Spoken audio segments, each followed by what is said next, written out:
Hey, this is Charlie Farron, and you're watching Show Me Your Pick with Fruitcake Tony. Looking forward to it.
All right. We are live. Charles Green, what's happening? What's going on, everybody? Right on. Saturday night, man. It is Saturday night. I took myself out of the stream instead of you. I tried to take you out, and I took me out. But nevertheless, happy Saturday. You nailed it, dude. I hope you guys are all doing well, man. It's Charles Green is in the house tonight, too. What's up, Charles? Right on. It's good to see you all. Right on.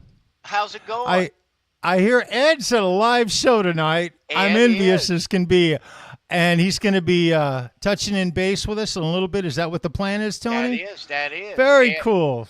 Right on. Ed is at the boat in Lowell, Mass, up there, and just a hop, skip, and a jump from his place, and going to see Wildside, which that's the local hot band up there that the kids go see. So Ed's going to tune in live here in a little while, and we'll see what Wildside and Ed are up to at the boat in Lowell, Charles. Yeah. I hope he takes his phone. I hope the audio is halfway decent. I hope he gets to pass it around, and maybe we get to see some maybe some family members, things like that. Yeah, that would be really cool. His boys, his concert boys are there, of course. But yeah, he's gone to see these guys a gazillion times. So yeah, we've never gone live with Wildside and Ed at the boat before, but it is a quite frequent thing, and yeah, so that is just moments here away. We are talking Warren DeMARTINI here tonight. Get your rat and roll on. Always a great night to talk about rat. Yes, it is.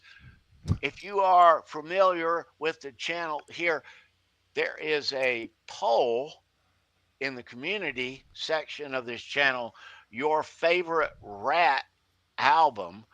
So go up there while you're here and cast your vote for your favorite rat album. The first four are there. You know, some they're like wine. They aged well with time, Charles. That's right. I thought. That's right. You know, but Rat did have a lot of drama and they lived that rock and roll lifestyle. Rat is one of my all-time I love Rat. You know, I mean, I love Rat. So it is a privilege and a pleasure to talk Warren DeMARTINI tonight. Yeah, absolutely, man. They're a shining star out of the '80s. They're a shining star out of the Sunset Strip. A lot of fond memories of the band Rat. I can remember when Motley Crue in '82, Motley Crue took off, and Rat hadn't hit it yet. They were still struggling to get signed, I believe, in '82. I might be 6 months off, guys, but this is pretty accurate. They were still trying to get signed. They hadn't met Marshall yet, and early '82, and I can remember Robin. He was a rock star, like Motley Crue was when I met them. They were at the same level. I would say it was the same thing, the same vibe. Everything was as it should be, you know. The first great Rat song I ever heard live where I went, wow, you know, that wow moment. Because with Motley Crue, it was immediate. I heard Motley Crue. They hit the stage. I had never heard them before. Hadn't heard any Motley Crue, heard them and was just blown away, right? But I'd heard a lot of Rat before the EP came out, okay? A lot of Rat, lots of versions of songs that were just fragments of this or a riff here or there. And Sweet Cheater is the song. It's on the EP. It's the first song on the EP. That came out in '82. And 83, I'm sorry, 83. And it's the quintessential Rat tune for me. And all of their big hype, their big explosion hadn't even occurred yet. You know, it's the little things in rock sometimes, guys. I just, you know, I got to emphasize that for me. It's the little things, the little memories. Yeah, you know, right on, man. Right on. Rat did make a splash for all of us, I think, at that time, at our age, and it was a glorious time. I heard, I think my first exposure, Charles, to Rat was MTV's Round and Round video. It could very well have been. I don't think I heard any audio of them before I saw that. I can't say, but I did go back. I so loved that album, Out of the Cellar. Went and bought the EP and, you know, it as well, and instantly became a huge Rat fan. Yeah. It was magic. It was just magic. It's a magic sound. It's funny how the equation of instruments and the guys who play them it makes or breaks it. And it's right down to every single aspect. Can you imagine Rat without Juan? Can you imagine it? Right. It wouldn't be the same. It wouldn't even be close. Or Robin, or Steven. You can't fix perfection, but you can sure as shit destroy it with rock and roll living. You can just beat the shit out of yourselves. It's very interesting being our age now, looking back at those times and reminiscing on them and actually looking at them with a clarity that was impossible to have at the time when it was all going down, you know? Right. Well, history's a great thing that way, you know? Also, though, you're a modest guy, Charles, and you don't like to flaunt your cred or whatever, but you knew these fellows and you ran with these fellows and you rubbed elbows and broke bread, etc., with these fellows in Rat. You know, a lot to talk about with Warren and Rat here tonight. Very excited. Like I say, we'll go live with Wildside and Ed DeBrildo out there with him and his peeps in Lowell at the boat here in just a few moments. We are going to venture into some 10-shot rock and roll trivia tonight. Some fun damn questions coming your way, and we're gonna hook you up tonight. I've been saving this stuff, Charles, for I never knew what I was saving it for, but I kept it on the desk for a long time, years. But let me show you what we're going to part with tonight for 10-shot rock and roll trivia. And again, like I said, we have a poll in the community section of the channel. Cast your vote for your favorite Rat album right there. Thank you for that. But for 10-shot rock and roll trivia winner for tonight, I've got a stack of these, and I've had these for a long time, but some laminates of the Dancing Undercover tour. Those are cool. And you can see very cool autos. And right we might be giving more of these away, Charles. But, you know, I felt it, you know, a good time to start here tonight. So I'm going to try to shove this in an envelope and send this to somebody. We've given a couple of these away. Do you still do the lanyard? By any chance? We do, but I'm not giving a lanyard with this. This is just it's got a place that you can clip your lanyard and hang it from your rear view mirror or wherever you want to. But you'll have to stop at Costco by the counter. They have them there in a little display. You can grab one. Right on. Yeah, like that. So yeah, that'll be a little later on. We're going to show you some really cool historic Warren DeMarTini guitar picks through his career up to present, or at least through Rat, his last tenure in Rat. But some lovely guitar picks, some historic picks, some stage play guitar picks. But yeah, Rat and roll here tonight, Charles. Man, you've got a serious Rat guitar pick collection. I mean, serious. Now, we did a Rat show me your pick at probably very, very, very early on, Charles. Maybe episode 10. Yeah. Okay. Yep. And that was 5 years ago. We've done a Robin Crosby show me your pick since then, but you know, Warren, he co-wrote a lot of those hit songs and laid down the riffs for these songs. And nothing against Robin. We'll talk all about this, but Robin and Steven are like this. So Robin's a great guitar player.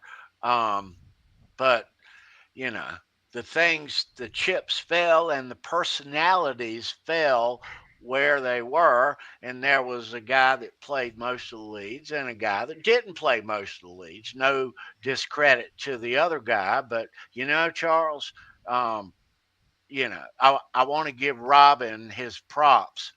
He was a great guitar player, and he was Steven's sidekick. And Steven believed in that dude. So, well, just saying. Without Robin and without Steven, thered be no Rat. He's the constant. He is the reason Rat is Rat. Without Robin, there'd be no Rat because he was sticking with Steven at a time when Steven needed someone to be faithful, to come in and do their job. Robin did that. Robin brought great riffs. And the songs that came out of those riffs, primarily a major chunk of the EP and a major chunk of what was on Out of the Cellar, as far as riffs and foundations for songs, that was Robin. That was his input into the initial break of Rat. You know, Rat's first album was the greatest album they did. First album. Biggest selling one. And everything they did after that sold less and less and less. And they were constantly trying to redo. Now, history has told us why a lot of that occurred. They were being stressed big time through their management to produce, get songs finished, don't sit on them, don't tweak them, don't analyze them and make them good, give them time to work them. They were just being forced to dump stuff out. It was still a year-to-year thing then. It was get the stuff out. So their musical ability to make music was being vastly hindered by the money-making machine of the record company of the label they were signed to. The history's proven that. Right. In fact, I think Juan actually, you can go on YouTube and he does a rant, and he tells a lot of stuff on there. If you're a Rat fan, you've probably seen some of the stuff that Rat, has put out there, especially stuff that Steven and stuff that Juan, because they've been incredibly vocal. And even recently, Warren has become more vocal. As he gets older, we're going to hear some shit about 5 years from now about Rat that we haven't heard yet. Okay? It's going to happen. But they were imploding, I've heard different stories. Robin, he was imploding from the get-go. He was beginning to implode back when he was dating Susie. And that's 82, 81. That's 81. Okay? Lots of alcohol all the time. He loved vodka. He loved that shit. All right? And it was fucking hard. All right? He basically killed himself in a very short period of time. And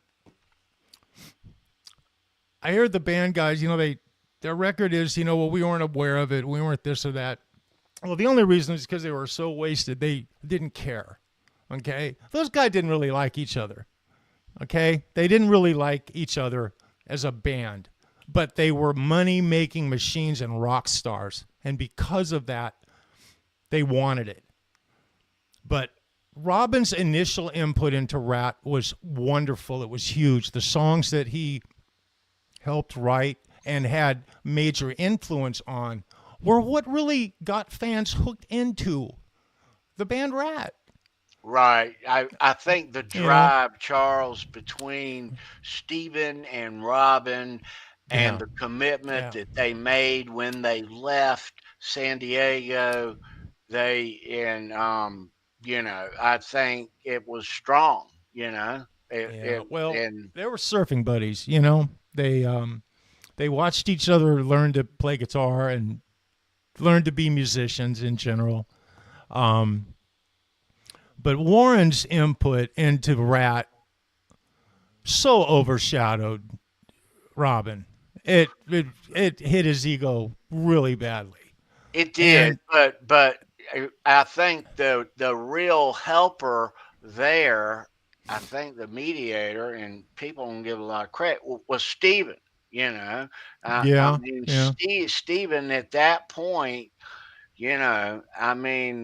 Warren, when you're Steven and Robin, Charles, and you're looking for greatness, you find a drummer or bass player or two or whatever, but you find a dude like Warren to play with Robin, and holy shit, you can leave your ego outside. You're talking about success here. This guy's going to take you to the, you've seen a lot of guitar players. This is the guy.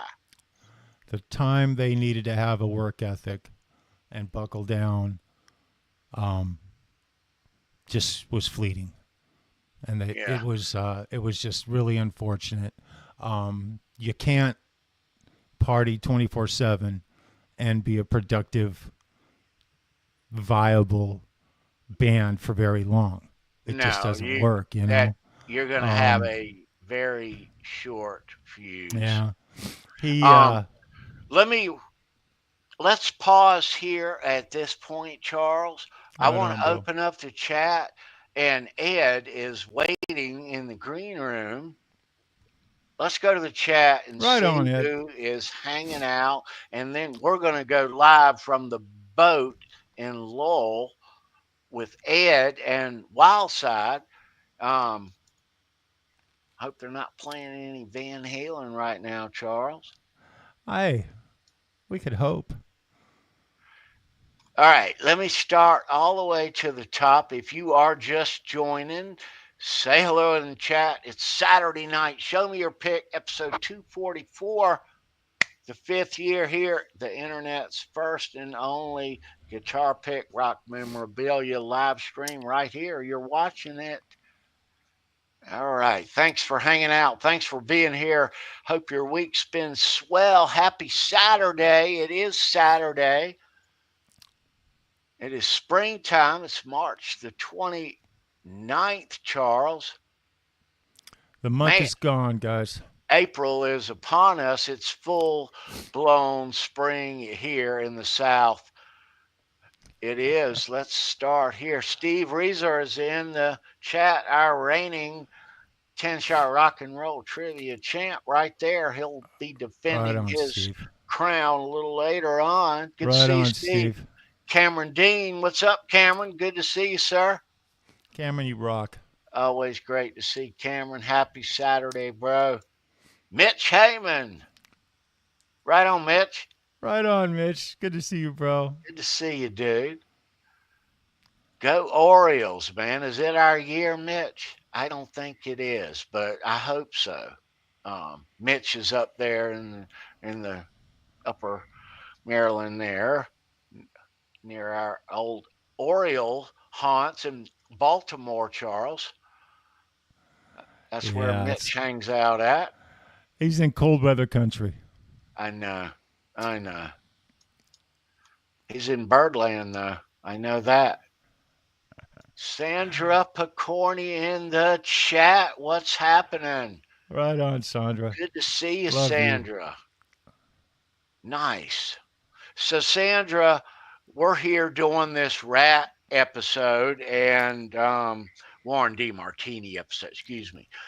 5 years ago, I remember me and you putting on the rat episode, me, you, and Gary Big G Tholander. And rest in peace. Yeah, it's great to see you, Sandra. In doing this show tonight on Warren, I was thinking about the last episode, and Gary Big G was a part of that first rat episode. That was Sandra and me and Steve and Gary. I don't know if anyone else joined that day, but yeah, rest in peace, Gary. I miss Gary. Oh, yeah. Gary still got a YouTube channel up there. He used to do live streams. We met Gary the same way we met everyone else here. He was a great dude. He played the Black Kramer live. He'd sit in the garage. It was half dark. You couldn't half see him. He'd go on live, spur of the moment, like midnight, and a handful of us would hang out over there in his garage, and it became known as Big G's Garage. And they made merch, T-shirts. I got a Big G's Garage shirt. But yeah, it was. And Sandra and Gary, they did a live stream, and that was a lot of fun. And it was wonderful. Yeah, we miss Gary. We certainly do. So, Gary, if you're listening, we're talking rat tonight, buddy. Sandra, great to see you, babe. Right on. All right, let's see here. Christopher Live Sova, what's up? It's good to see you, Christopher. Right on, brother. Good to see you, dude. Right on, Chris. That's a big rat. Right on, right Christopher. There. He sent an image or two of some rat guitar picks that he caught out of the sky from Warren. You know, that guy's he's a guitar pick, guitar pick getting dude. That dude. Yeah. He's on a mission. He Guaranteed. is. Guaranteed. And it's a score every time unless he's stuck in the back, which is rare, though. Which is rare. Oh no! Even if he's in the back, for some reason, he will find a pick. A pick will find him, Tony. I know because I saw it in real time happen with me when I hooked up with him. Him and Dave Z at the Fillmore. He went and found one of the head roadies and chatted him up for a half a minute or two, and damn it, he didn't walk away with a pick. There you go. Me and Dave were standing there going, "What the hell?" And he, yeah. That's how you do it. Christopher Silva, man. That's how you do it. That's it. I know. Right on, Chris. Good to see you, dude. Right on. William De Silva in the house. What's up, William? It's good to see you, William. Always great to see William. Keith Campbell in the chat. What's up, Keith? It's good to see you, Keith. Right on, man. Good to see Keith. Hope you're doing good. Hadn't seen you in a minute, dude. There's Quentin F. and James in the chat. So it's a party. It's official. All right. Guitar Talk Universe has a YouTube channel. Yeah, they play guitar, and it's quite good. It is. But if you've ever received a prize pack here, show me your pick, and it's got a Quentin F. and James guitar pick, and by some strange reason, you know who that was. Now you know. There you go. Right. Guitar Talk Universe. I love their show, man. Him and Steve. It's unique. They talk about guitar. They talk about aspects of how to play guitar. It's really quite brilliant. Yeah. I love their show. And there is all kind of surprises, but great guitar playing, great fretwork, man. Great, you want to see a smooth left hand. Those boys there rock. You go. There you rock. go. All right. Absolutely. Starboard, welcome. I graduated from high school in 1984. It was a very good year. 86, right? Or was that 84 or 86, Tony? I think it was 86. He said 86. Oh, okay. Right on, Nice bro. to see you, Darboard. Welcome. Right on, man. Yeah. All right. All right, Ryan Hall in chat. Hadn't seen Ryan in a minute or two. Good to see you, Ryan. Ryan rocks, man. Love Ryan Hall. Yeah, dude. Right on, man. Nice to see you, man. I see Ryan in everyone's chats, and I know all this stuff is hit and miss, but always great to see you, Ryan. Thanks for hanging out here tonight on your Saturday. All righty. Hope the weather is kosher where everyone is. Hope spring is unfolding nicely for you as it is for me. My goodness, it is so nice out. Low 60, high 80, clear skies. It's going to be the same tomorrow and the next. And the next day, that's right. Nice. All right, Adam Roach in the house. What's up, Adam? Right on, Adam. It's good to see you, brother. See you, dude. Good to see you, bro. Always great to see Adam. Yeah, man. Friend of the channel here. Long-time friend. Zach Thong in the chat. What's up, Zach? Zach, it's good to see you, bro. Right on, man. There it is. Good to see you, Zach. All right, if you are just joining, say hey. Hey. Dwight Bailey says, hey. What's up, Dwight? Dwight, you're lucky Mitch isn't here with me, brother. I've been missing you lately. Love you, Dwight. You rock, bro. Right on, man. Dwight Bailey, the hit man. Dwight rocks. Yes, he does. He's got some impressive gear. I saw that here lately. I saw that Ace Frehley Les Paul, Charles. He's got as fine a gear as there can be. He's got the finest Gibson guitars. He's got the finest Gibson Marshall amps. Jackson guitars are all custom. Nobody has better gear than Dwight Bailey. I'll put it that way. Dwight's You got freaking rock, some Dwight. stuff. Dwight's got some Right gems, on. though. He's got. Yeah. You don't know if it's with Dwight. You don't know if it's his regular gear or it's like a museum or something, Charles. You know, It could be. it's You like know, he's a they all have collector of sort of this a stuff, but he's a yeah, player too. You know, I mean, he's yeah. got really, really, really nice stuff. He's got a swing in his style, and there's this song that Dwight has. It's his Bliss song. I hear it come out from time to time, and it's cool, man. I love it, man. I love to see him just get down. Dwight Bailey's a rocker. He's an Yes, he absolute is. rocker. He's a songwriting dude. He writes 2, 3 songs a week, no matter what is going on. He will Right on. write it down and write a melody, write a riff, and rock it. And yeah, he does it constantly. Um, and I dig it, dude, and I'm sure a lot of you do because it's just so damn organic.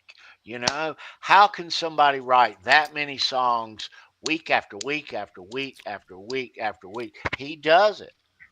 Go check Dwight out on YouTube. You'll see what. The Hitman. Right Yeah, on. Dwight. Good to see you, bro. Yeah.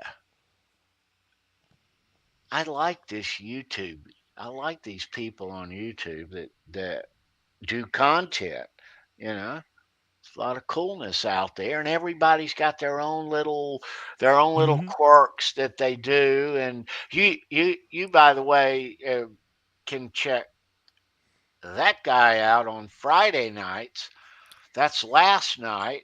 Um, and I'm sorry again, Charles, that I wasn't in the chat, but it was a very, very, very long week. I went to bed so early, man. It was already dark, and I was shocked. I knew I was heading that way early, but yeah, it was eight I eight o'clock.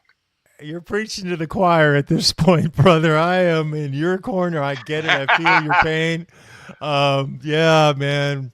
Welcome to the rat race, I guess, I or the know. party. You can look at it either way you want. But right on, Tony, man. Me and Tony, just for the chats, we both get out. We're out in the public all day long. We move, we travel, we get around, and we constantly have stuff to do.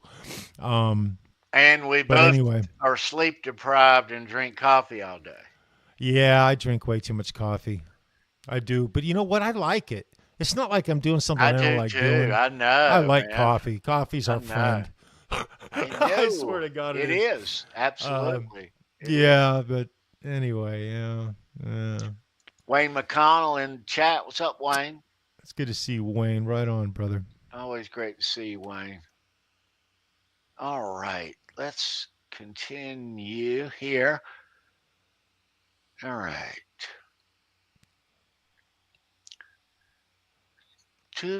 Doo-doo-doo. We are going to be into the month of April here in a few short hours. Yes, we are. Spring is here, underway.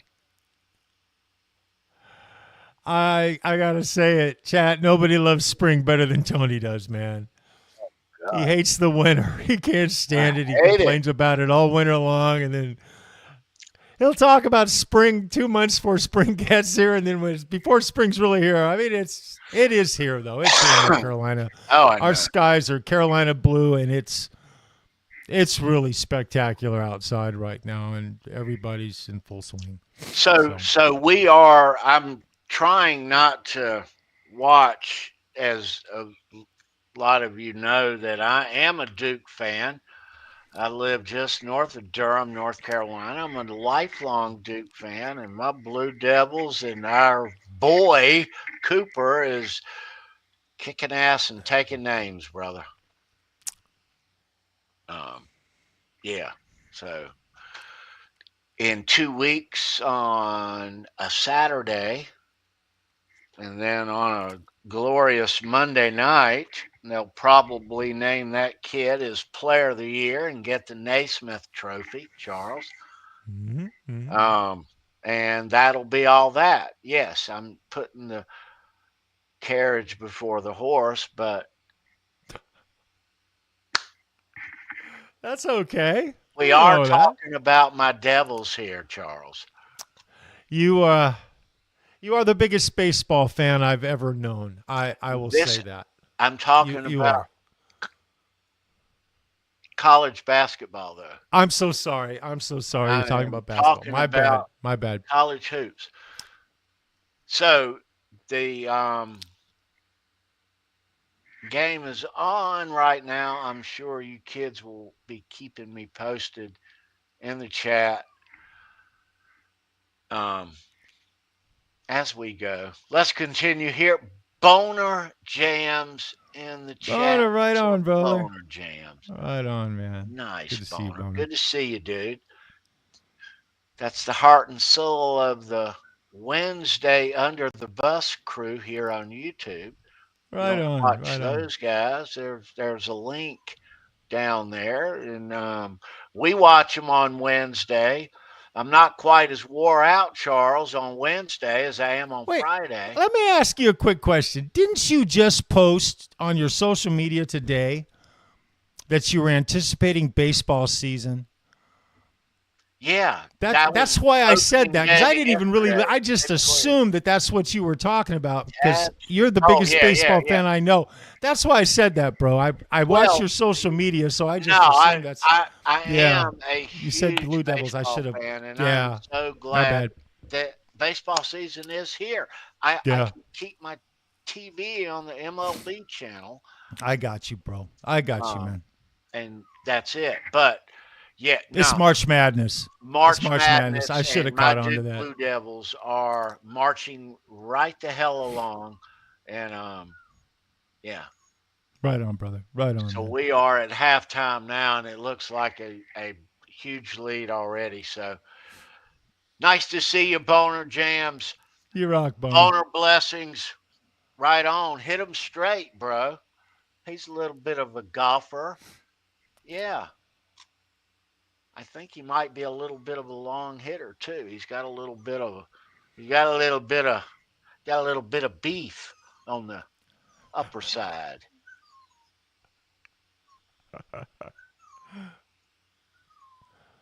And he's got nice feet too. I hear that. I haven't seen his feet. I'm just saying I've heard he's got nice feet. I heard somebody say that. And I trust you do have nice feet, Boner Jam.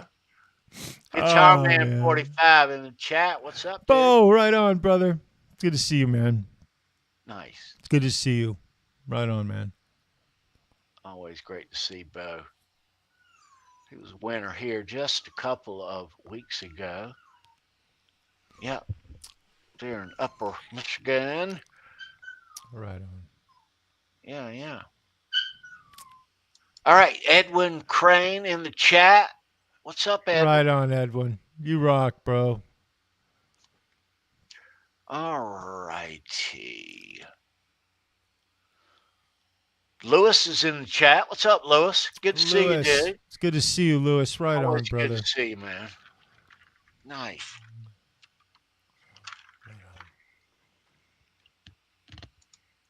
Kurt 5150 in the chat. What's up, bud? Good to see you, dude. It's good to see you, Kurt. Right on, man. Kurt's part of the Wednesday Under the Bus crew there. Yeah, him, Boner, and Jay, Caleb. Yeah. It's good stuff. I hope the weather is good up there in the Pacific Northwest, Kurt. Hope you're hitting the golf ball already. I'm sure you are. Hope it's going straight. Yeah. Mine are going straight, but the courses are unforgiving, hard and unforgiving, like I like them. Yeah. You play great, Charles, and you shoot 85. Go figure. Golf's a great game, man. I was going to say it like this. Damn, humbling. The best swing will just get you hooked, and you'll spend the rest of the day chasing that perfect swing. 5 minutes means the difference between 75 and 85. That's true. 5 short little minutes. That's very true. Barely enough to have a. Yeah. Very true. Kurt, good to see you, dude. Right on, man. All right, let's scroll it on to the. If you are just joining, say hey now. It's Saturday. Lucy, I hear you. I'm sure everyone else does. Is that Lucy too. I'm hearing? That's Lucy, Lucy, isn't it? Okay. Lucy. All right. Are we going to have to bring you on camera? Hey, I'll be right back. All right, Charles. Ryan OU812 in the chat. What's up, dude? Good to see you, dude. All right. Ryan is our go-to on YouTube on Sunday and Tuesday and Thursday. Trans Trim Thursday is the signature show there. They do a community jam 5 p.m. live. OU81. There's a link down below. You don't know who those guys are. A lot of fun. Join us over there tomorrow at 5. You can crank up. Him and his friends show up and they all play guitar, and it is quite good. And I know you cook around that time. So while you're doing that, you can crank it up. It'll be a nice spring day. And yeah, Ryan, great to see you, dude. Thanks for the entertainment over there on your channel. We dig it. Yeah. All right. Edvis is amongst us. All right. He's going to try to chime in. He was in the green room earlier, and he's been in and out a couple of times, Charles, since then. And but yeah, we did a test at the boat earlier in the week. Me and Ed did, and he was in the place having a beer after work, and it was fabulous. We did a pre-test before the live stream started during sound check, and the audio wasn't a big thing, but he was going in and out. Something had made the signal glitchy between early week and here tonight, and so yeah. I wanted to bring him in a little while ago, but he's still having some technical difficulties. Him and his boys and Monique, you guys know Monique from the chat here. Absolutely. Monique's live with them, and him and his concert buds. And shit, I hate we can't go live with Ed. That would have been a lot of fun. Ed's at the boat in Lowell near his house, and he goes to see a lot of bands there, but he goes to see this band Wildside, and he's going to see them a bunch, and they're quite popular up there, and all his boys go and shoot. But, all right, Ed, if you can hear us, if you can chime in, we're here, dude. I know they're having a great time. Right on. Let me say this, too, and I meant to mention this early, and I am so sorry. Our boy, Brendan B. Squared, he could not be here this evening. There has been some stuff that is out of his control, and he has house guests, and he sends his love. We'll see Brendan B. Squared next Saturday right here, as always. Yeah. So right on, Brendan. Love you, B. Miss you, dude. B rocks. Right on. Yeah. Very cool. He's got some work going on, too. I'm curious to see his progress. Yeah, he's making a warlock there out of nothing, out of thin air, Charles. I've been paying attention. I've been paying attention last week on your show. I believe it was last week's show. He showcased it. I understand that Kurt 5150 is gracious enough to have donated a Floyd Rose to his project. Obviously, he was talking about the weight of the body, the weight. Putting a Floyd in that is greatly going to improve the displacement of the neck body weight ratio. That's the only thing that I'm like thinking may be an issue. However, necks vary in density, they vary in weight. So a light neck on the guitar, it just might be really cool. But I do know that between that Floyd and that nut, with a good pickup, he'll have good tone. He should actually have good tone. But there is going to definitely be a tone difference between that body and a solid mass of wood. It's going to. If this goes down, like he says, here's my thoughts on that. It's really cool how he could make this 3D like, but let's not forget, it's not wood. How much does this thing weigh? Again, what's the strength of it? Is it going to be able to hold the tension? Can the claw tension hold and all that? I don't know either. Over time, too. Yeah. It not being wood, I don't know the answer to that, but the whole thing intrigues me. It was so cool watching him you go through the process of doing it. He's been talking about it, it's been an ongoing thing now. So I'm very anxious to see the outcome. Let me do something here before we really uncork this Warren DeMarTini conversation, Charles. Let me go see what in the world Lucy is doing, and I hope to bring her ass back, and you all can ask her what the fuck is going on, girl. But I'll be right back. Good. Yeah. I'll entertain the chat. So, Kurt, I see your comment here. Let me see if it works for me when I click on it. It doesn't. With FU tone upgrades, 2 springs, minimum tension. Yeah. That I thought about that. How the claw anchors. That's really just those 2 points where the screw's going for the claw. Could they possibly, maybe some kind of a modification be done to it? Some kind of a couple of maybe dowels of some sort, epoxied into place? I don't know, but I'm totally down, bro. Anyway, just a side note. I'm sorry, chat, for tearing up when I talk about Robin Crosby so much. If you had been through the shit that I've been through with that fucking fool, you would understand. But I will try not to do it, and I apologize for it. It's going to happen if I talk about him for very long, every damn time. So anyway, between us, all right? Right on.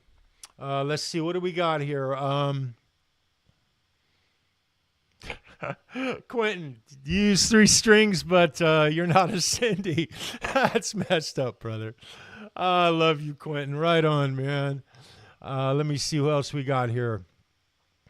Threaded plug with machine screws would work. Okay, right on. Right on, Kurt. You know what? You got the vision. As the reigning pastor of the First Church of Halenville, I bring it, brother. Bring it, brother. Right on, man. I love it, man. I love it when a community project comes together. It's the best, the absolute best. Ryan Hall. Yeah, Ryan, right on, man. Yeah. I can't believe I'm sitting on YouTube talking about shit I did 40 years ago. Yeah, it's kind of crazy, isn't it? Right on, brother. Let's see. Keith Campbell, how are you, man? It's good to see you, Keith. Right on, dude. She wants some scream time. Cool. Yeah, Lucy rocks, man. We love our dogs, guys. We do love our dogs. Right on. Here he comes. All right. Can you hear me? Yes. All righty. So, what was all the fuss, dude? Huh? Got something to say? Guess not. All right. She had to go. I don't know why. She just went right before we went live. All right. You good? All right. Okay. Very cool. The noise shall stop now. Right?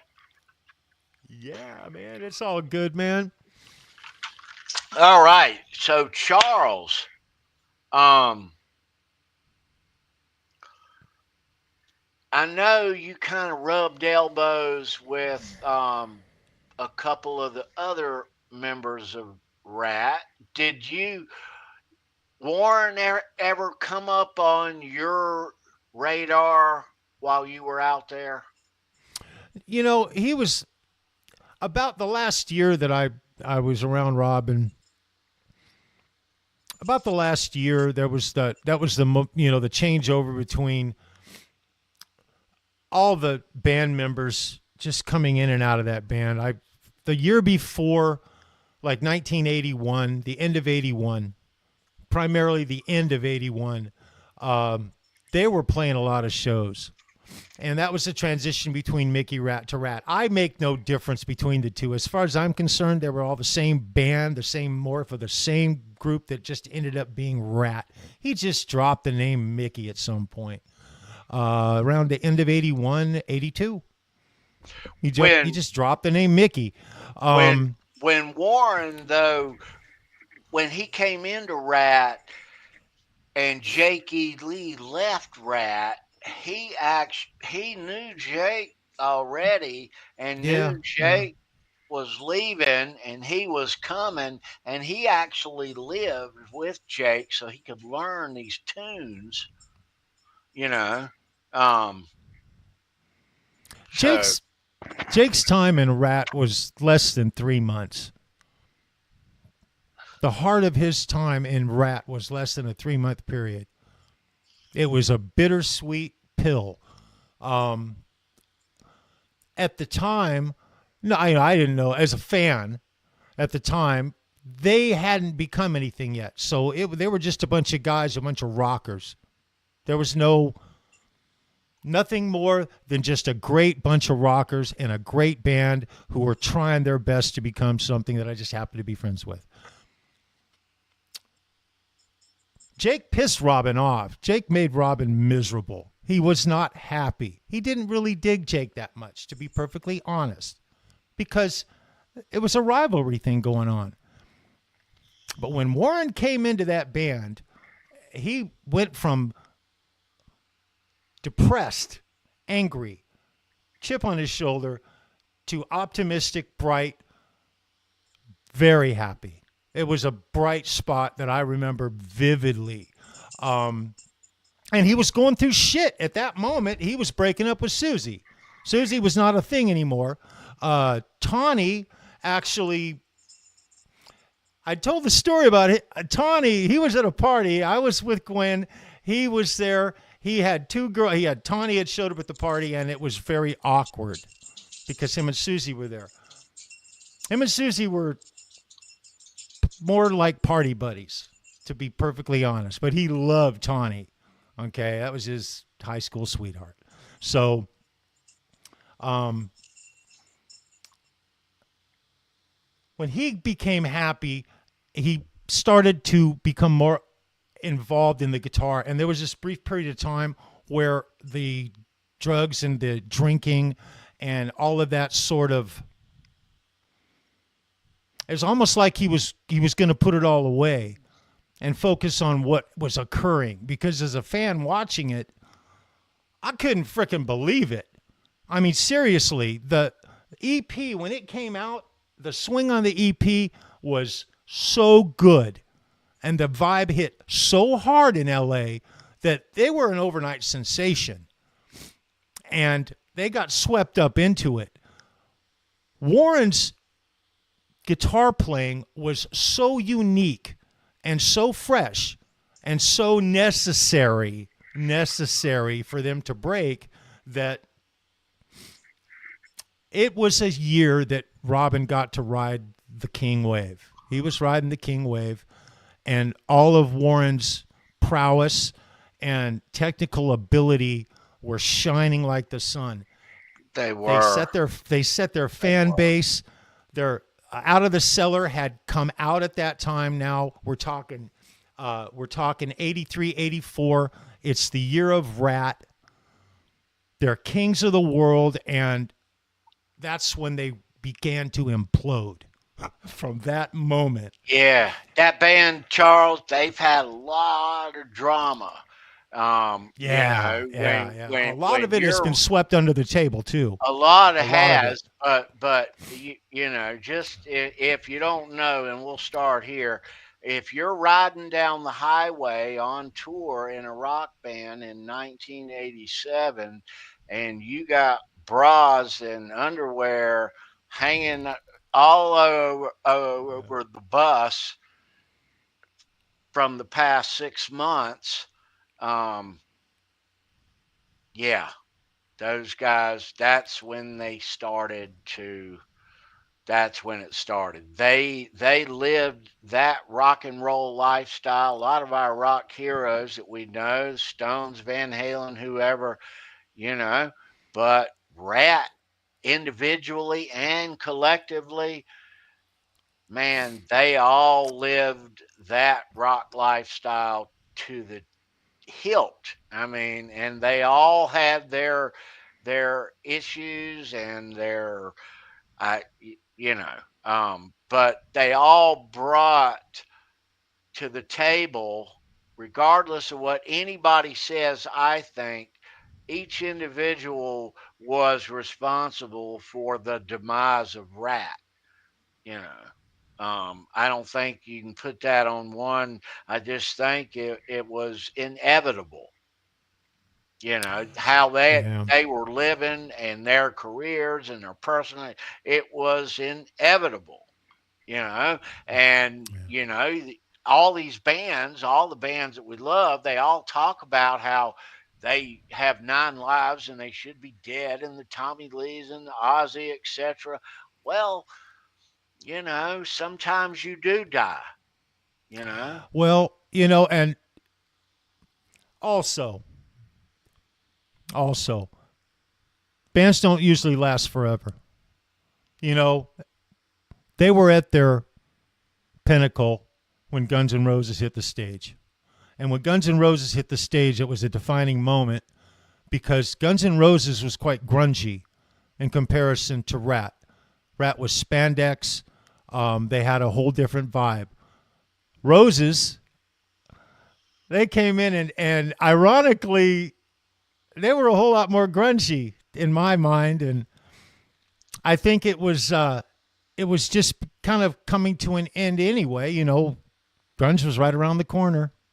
The 80s were running out of time, and it was time for things to change.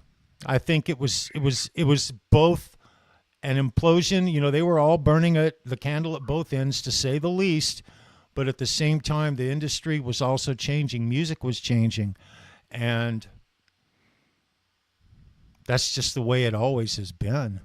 I know. It's rare for a band to just hit the top and stay there. No, you can't stay. No one's, even the old time, the Stones and AC/DC, whoever, they're still, it goes in cycles. Their offerings are going to be successflittle based on their past, but no one is going to stay at the top. You're so true, Tony. And just as a little side note, I don't know if anybody's caught it on YouTube or not yet, but there's a video out now of Mick Jagger practicing for evidently an upcoming tour. I think it's just a European tour, but he's literally up there doing the moves. He's in his he's 80-something flipping years old, and he's up there making moves like he's like back when he was in his 60s. I'll put it that way. If you guys remember Mick Jagger from 20-something years ago, you ought to check it out. I can't believe it. We're talking about Mick Jagger. He's ancient, and he's moving like better than me and you, Tony. Okay? Better than, not that I move like Mick Jagger. But, yeah, man, Mick Jagger. Is he sing, Kurt, KXM Rock says, Mick Jagger, is he singing for Rat now? I don't know, man. It might be a decent fit. KXM Rock, good to see you, dude. All right on, brother. Yeah, man. man. Right on, bro. No, the only person who can sing for Rat is Stephen Piercy. Yeah, it's not Rat without Stephen Piercy. It'd be something else. It'd be something else. It would be. Man. It would be. And all the incarnations of Rat and all the old members, you know, Carlos Cavezo, Robbie Crane, etc., etc. These members in and out, and all the drama with the Bobby Blotzer version of Rat that should have never happened. Should have never happened. Yeah. Never ever should have happened. You know, Rat is Rat. I think that, you know, as great a rock band as Rat was, and they left their mark. They did. But, you know, I think that kind of shamed the Rat name a little bit, Charles. You know, I mean, when you go out, Bobby Blotzer's Rat Experience or whatever he called it, and it was good. I mean, not to say it wasn't, but it's not Rat. If you're not going to get with the dudes, Rat, I mean, Rat is big, but to form another, you know, little side thing of Rat, they ain't that fucking big, Charles. No, and there is no Rat without Stephen Piercy. They're not the Stones or AC/DC. Yeah, no, he was there from the very beginning. The only reason that band's a band is because of that man right there. Period.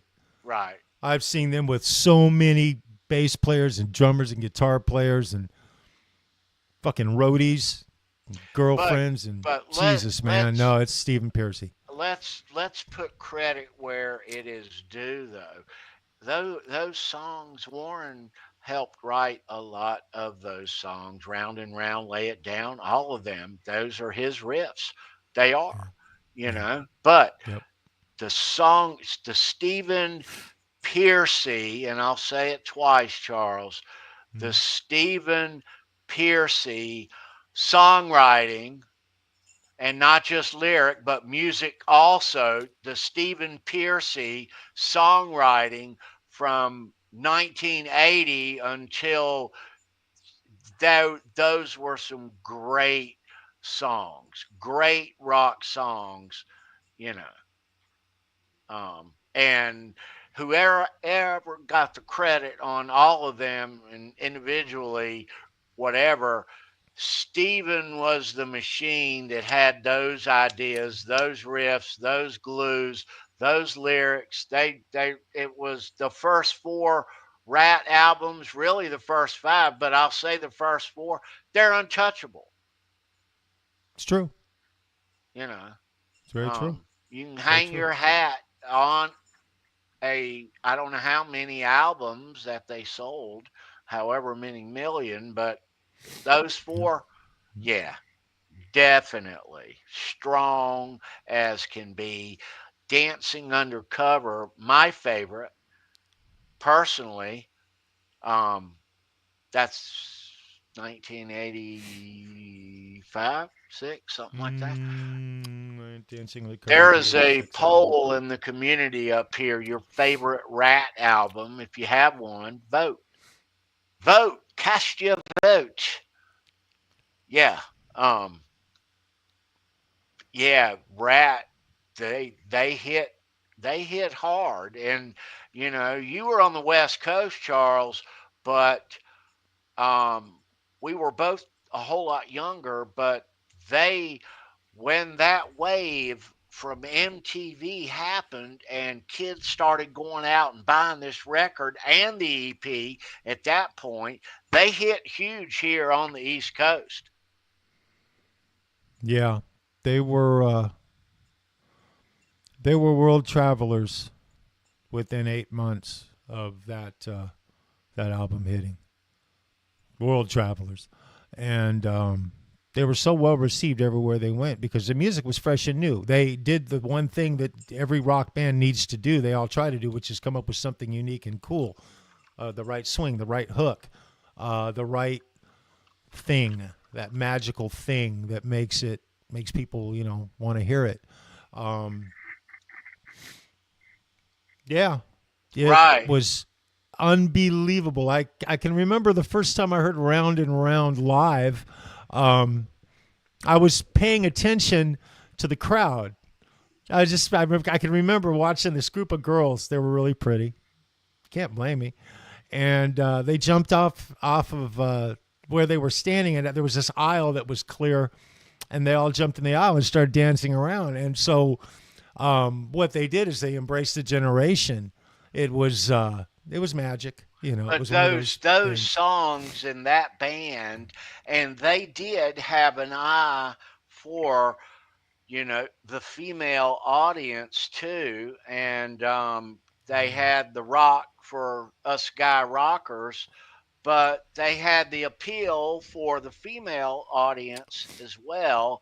And it's always more fun when you go to a show or you're in a car full and it's nothing but girls and you're listening to Rat or a band like that chicks dig and you dig too, is the thing. You already like them. But yeah, unlike a lot of the, although they had their female fans, like early Motley Crue, they really didn't start to have a commercial female audience draw until they started showing themselves on MTV, and those songs like Rat, I thought at the time with a lot of the bands doing the leather, when Rat first came out and they showed us Round and Round, okay, and Warren's jumping through the ceiling onto the buffet or onto the dinner table, and Milton Berle and all like that, when that at that time, that was every kid was watching MTV, Charles. Every kid on the block. You were watching it and I was watching it, and when you saw it, all these, hard rock bands, but Rat had great tunes, and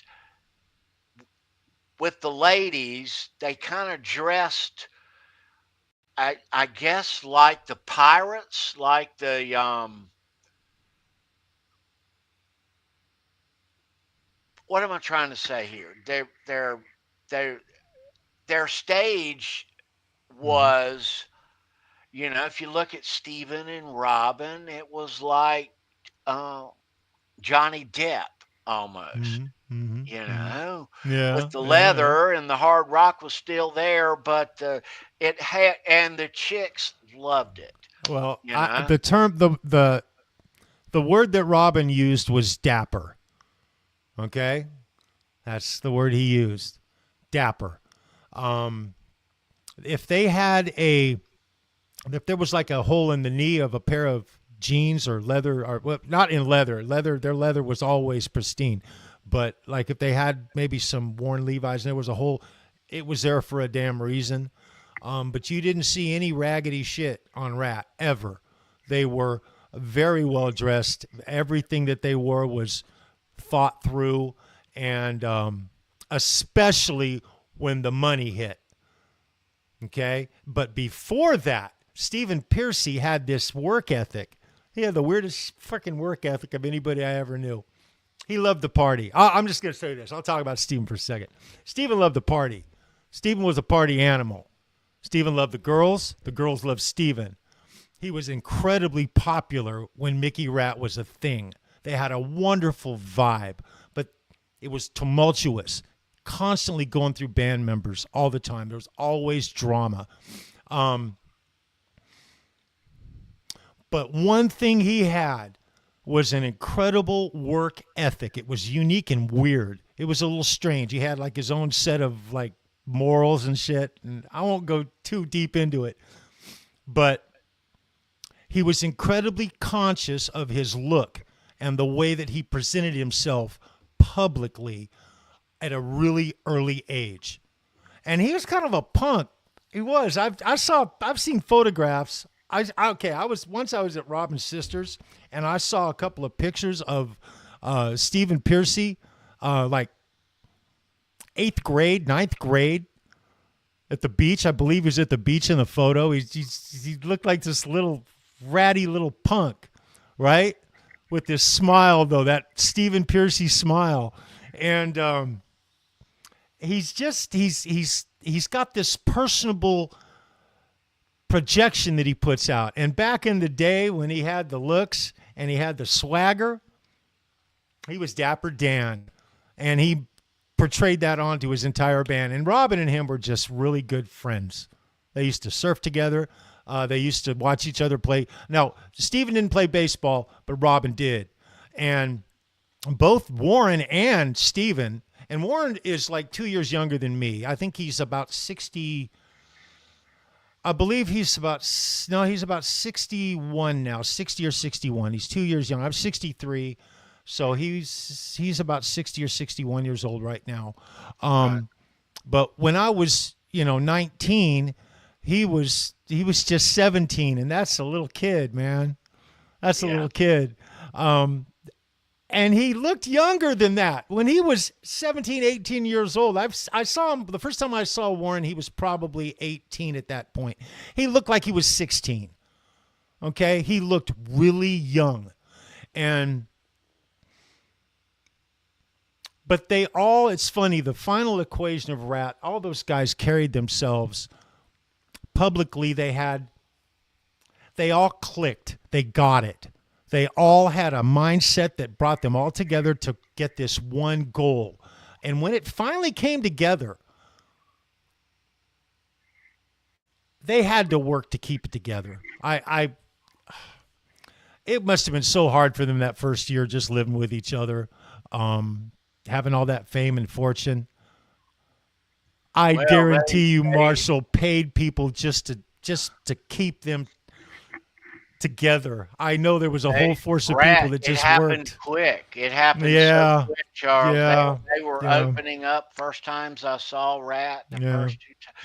Billy Squire, 38 Special, and just a couple of short months later, they're out headlining, and it came quick, that MTV video and the after, and it made the next album and tour so much anticipated, and that next one, Invasion, was their first really big headline tour, and it was an amazing show.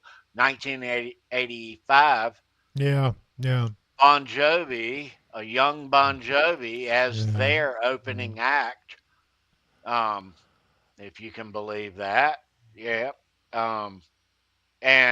but it happened so fast, and everybody, all my friends, we loved Rat, dude, and we bought those albums every time they came, right as soon as they came out.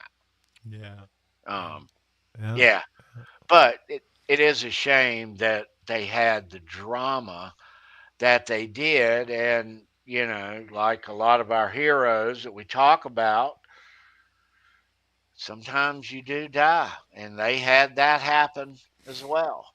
They weren't the same when that happened. It messes up the legacy. When Robin passed away, unfortunately, Rat, as we know it, passed away. Now, Carlos Cavazo, I'll say this: if anybody has stepped in and at least made things work and happen and viably kept things going, Carlos Cavazo definitely stepped in, where Robin wasn't. Yeah. And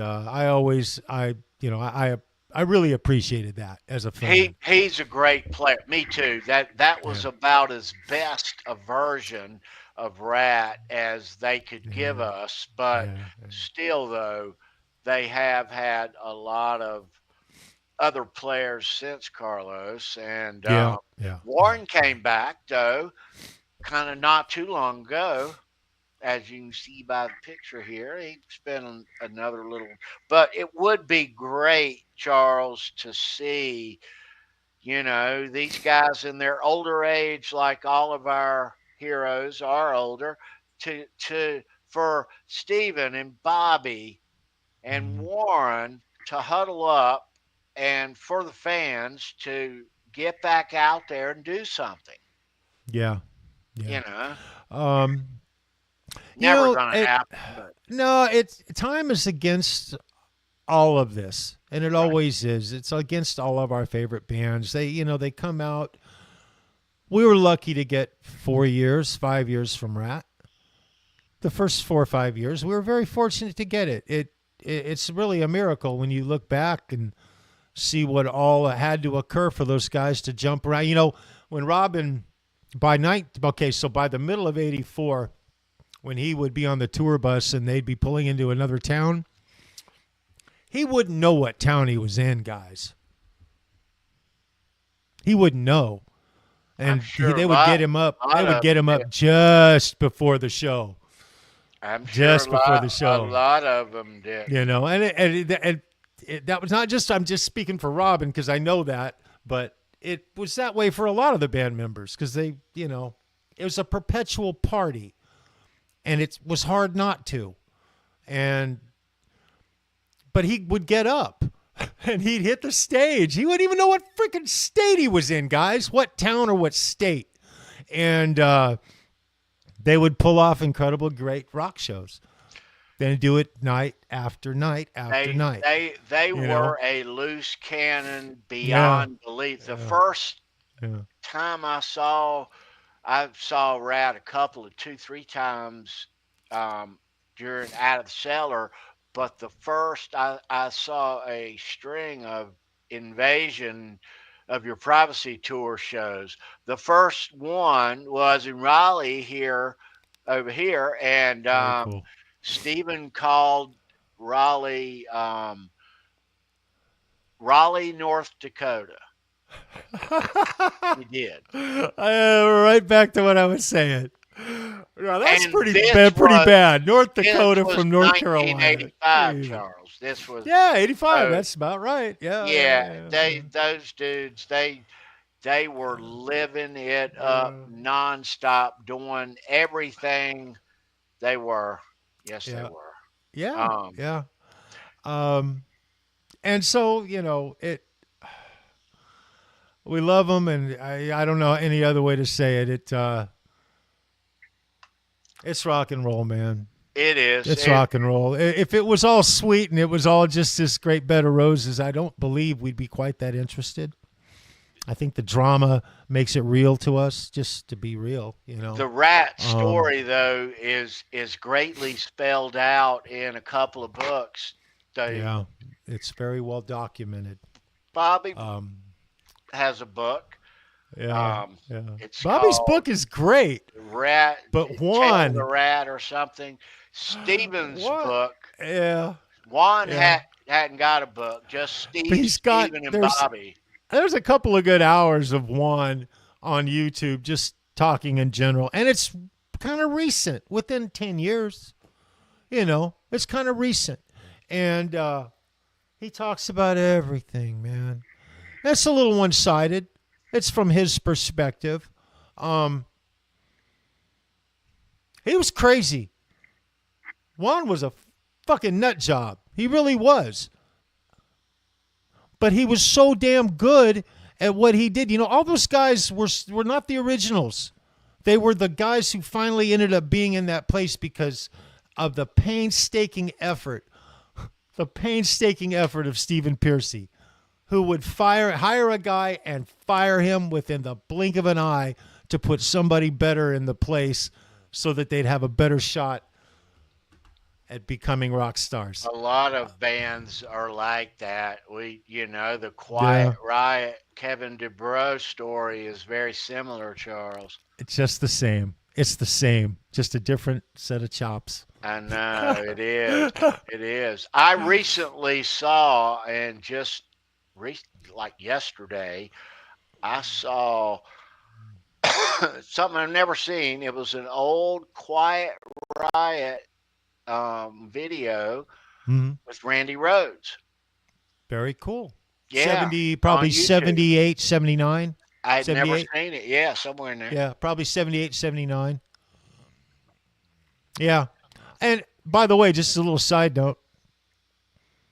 You notice that new Van Halen footage that has been, just came around. We all saw it, all that new stuff. And I remember a year ago, Tony, not even a year, we were talking about it, and a lot of people were like, well, we're never going to get anything else anyway. There's never going to be no more new music, no more new this.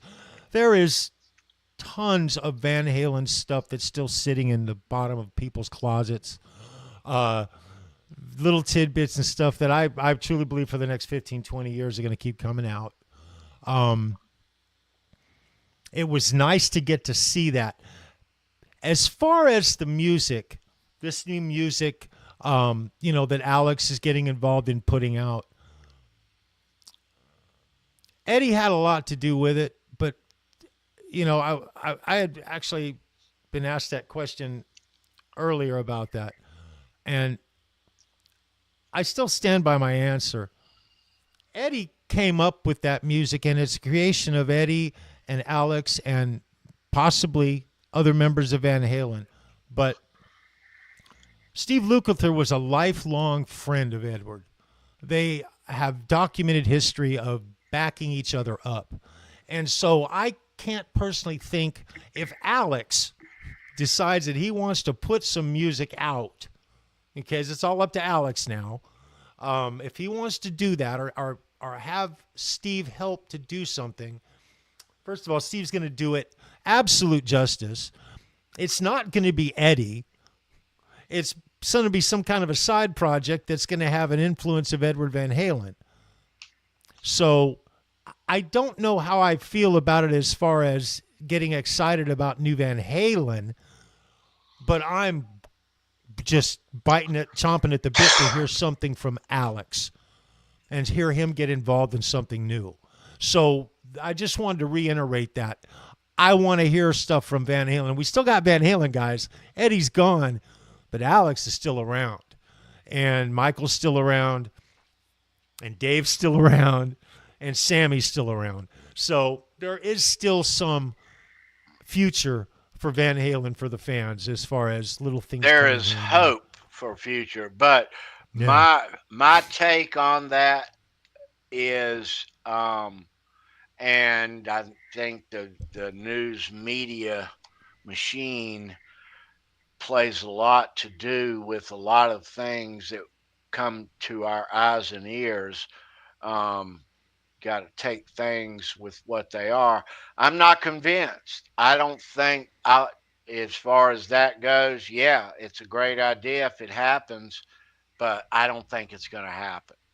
Yeah. I think it's just a thought. I think it was a quote that maybe got misconstrued or misinterpreted, and all of a sudden it's put out and clickbaited, and me and you are all of a sudden talking about it as well as everyone else in the world that we know. And is this going to happen? Some people are all saying yes. Some people are all saying no.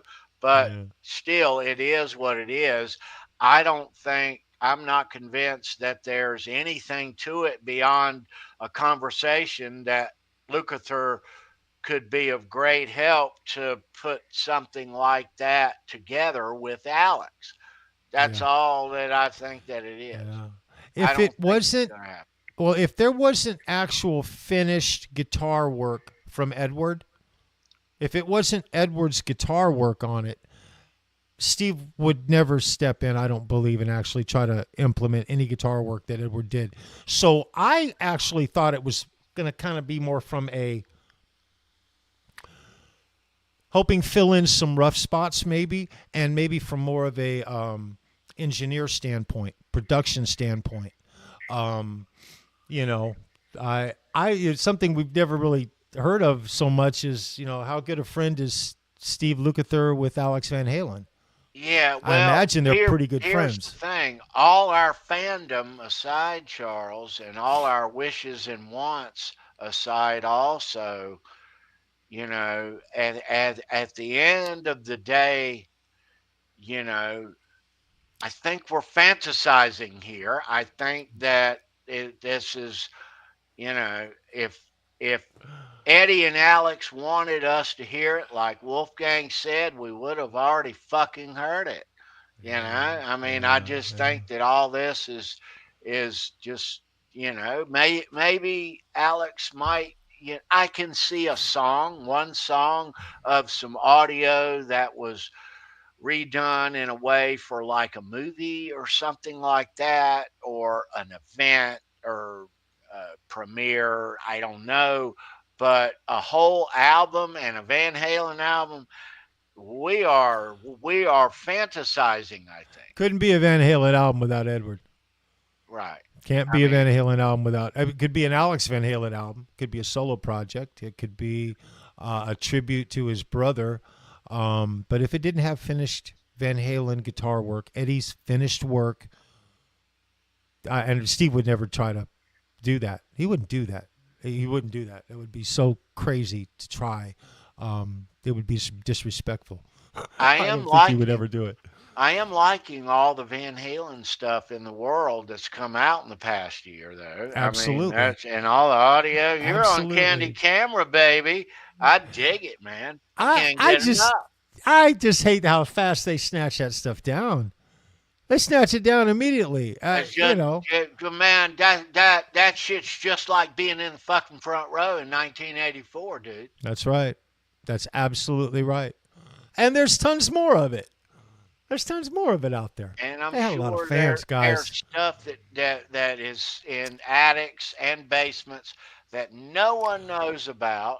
I can remember in 1984 standing with my back's to the stage, and I'm looking out in the audience, and I counted people snuck these things in, you guys.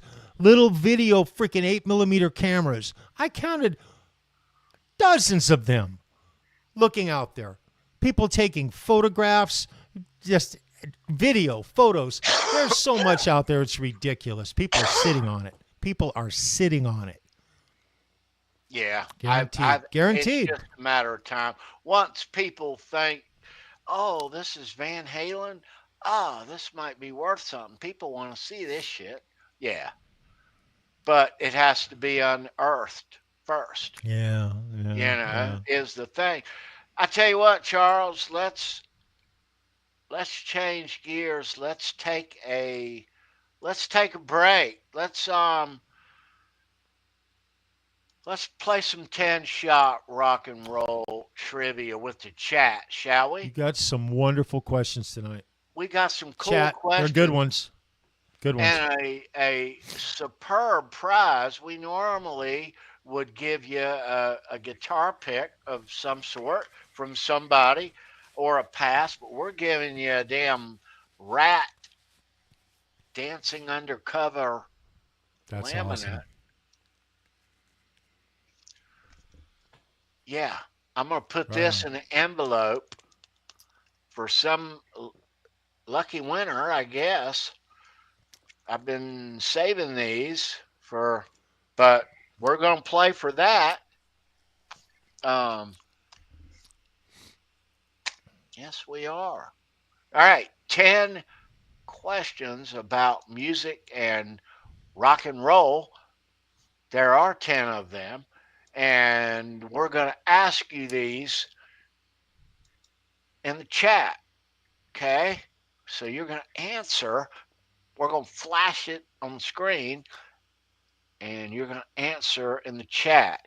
You have to be fast, know your stuff, and the first correct answer that we see for each question is the winner. We'll add them up. Charles is going to volunteer to be the judge tonight. Can you keep score there, Charles, for us? I am setting myself up for that as we speak, Tony. Right on. We got some good players in the chat, I see. And we are playing for a rat laminate tonight. Dancing Undercover 87. Yeah, you don't find these on the street corner or eBay. If you do, you're going to pay for them. You get them free here if you win. But you got to win. You got to show your rock knowledge. Yes. All right. So if you are the winner, there's a trivia winner's email down below. You shall email me your name and address so I can mail you that rat laminate out on Monday. So you'll see it, trivia winner's email. Don't forget to hit that so I know where to send this stuff. All right, Charles, are you ready? Yeah, I'm ready. I'll be right there. Go ahead. All right. Let's start it. All right, so Charles is here. We're gonna start here. Good luck. The first correct answer that we see for each question is gonna be the winner, and it'll be swift and final. Swift and final. Swift and final. Got it. All right, number one. Good luck. Let me get a quick. Oh God, it's a landslide. All right. Number one, good luck. First correct. What is the first song on the 1983 Rat EP? The first song. What is that?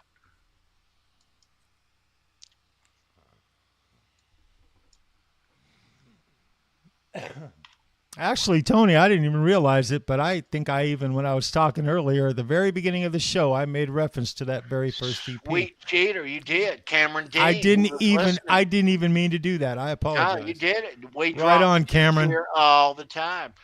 Got to be paying attention. Cameron is in for Sweet Cheater. Steve's right behind him. Right on. Good answers.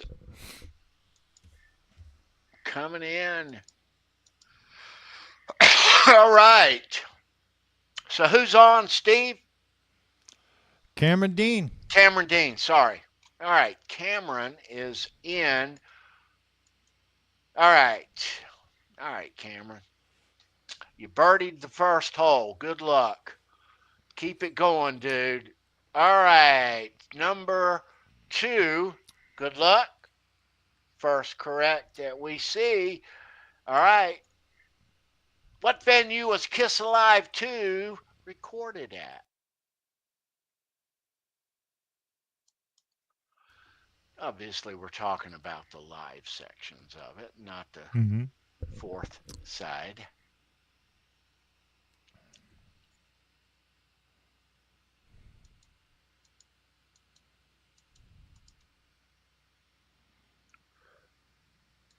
Don't see it yet. Nope.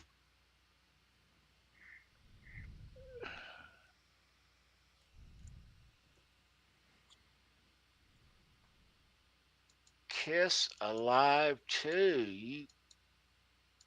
Kiss Alive 2, kiddos.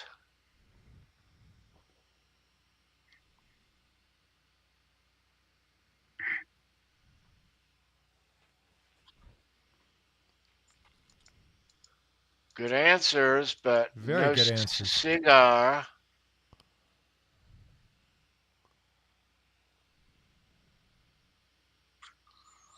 Damn. I know you guys are Kiss kids. What is up?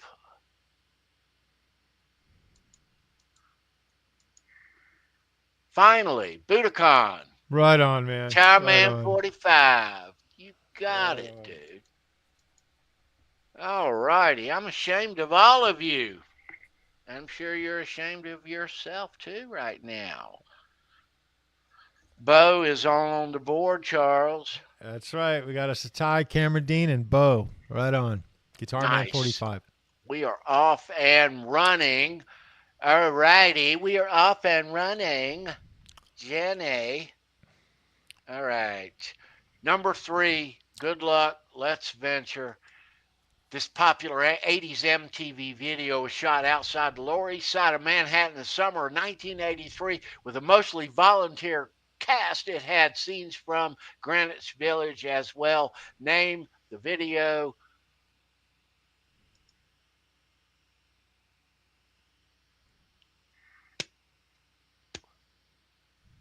Should be question. easy. Should be an easy one. Good one. Good one. Very nice answer there, Keith.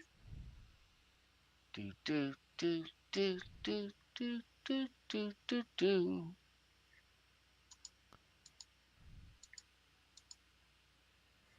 All right.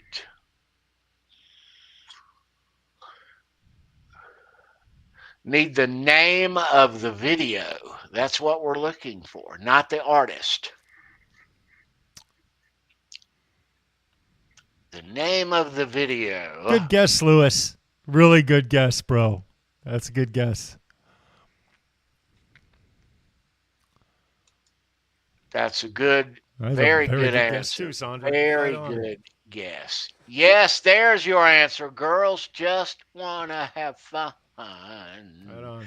Oh, girls, they want to have. That's all they really want. I'm going to stop. All right. Hey, Steve Razor's on the board, bro. Yes, sir. We got a game. We're going to complete the next line to a song here. Let's see what these chosen lyrics are. All right. Okay, we need all the words to complete the next line to a song. We're going to give you some lyrics, and you're going to complete the next line to its end. Need all the words typed in. All right. You good? Okay. Right on. Complete the Right next on. line. Number 4. Under the sheets you will find me. I know that nothing is for free. You take what's good for your pleasing. I'll take what's good.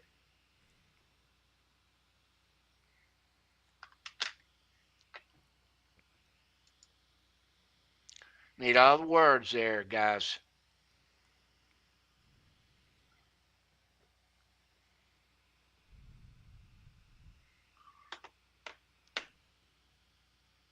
All of them. There it is. I've seen it. Oh, there you go. Starboard for this crazy evening is your answer. Right on, Darboard.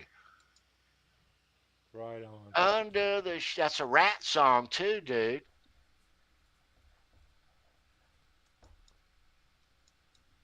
All right. 4-way tie. Yes, sir. All right. Number 5, here we go. Get your thinking caps on. This popular 73 rock opera was released as a double album. Name the rock opera.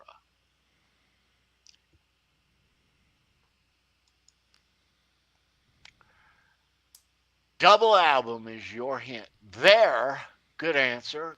Good Great answer. answers. Christopher, Cameron, Steve. Shit, that was my answer. That was my first thought. I was wrong. Bring it. Good answer, Keith.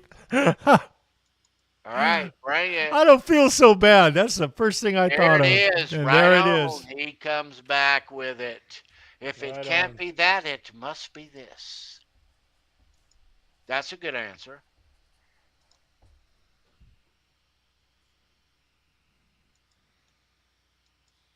All righty. Keith's on board. All right. Right on. 5-way tie, guys. Yes, sir. 5-way. We do have a tiebreaker in place, Charles. Good. Disclaimer. There's some weeks I don't write tiebreakers. I know. I might need it tonight. All right. I got one handy. All right.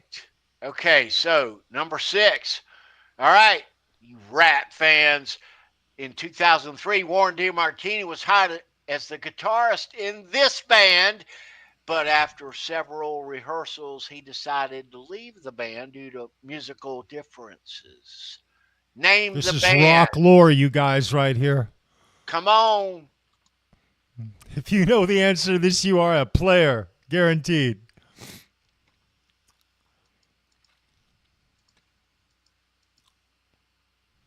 That's a good answer right there. Very good answer. Very good answer.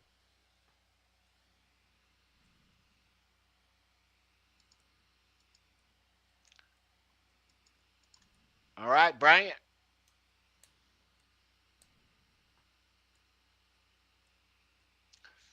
Good answer. Good guess, Keith.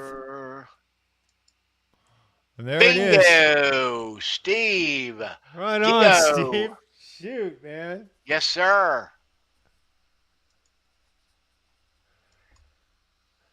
Yes, Steve has just put himself in the lead, Tony. He did. Yep. Steve has 2. Cameron Dean, Guitar Man, Darboard, and Keith Campbell all have 1. Nice. All right, kids. A lot have 1 and 1 has 2. We're going to 7. Got 4 left. That's plenty of time and plenty of wiggle room. If you hadn't even chimed in yet, can anybody's still be your game. Still. I know you kids are lurking out on the grill, having a shot and watching Fruitcake Tony on YouTube. I know you're coming. All right. So,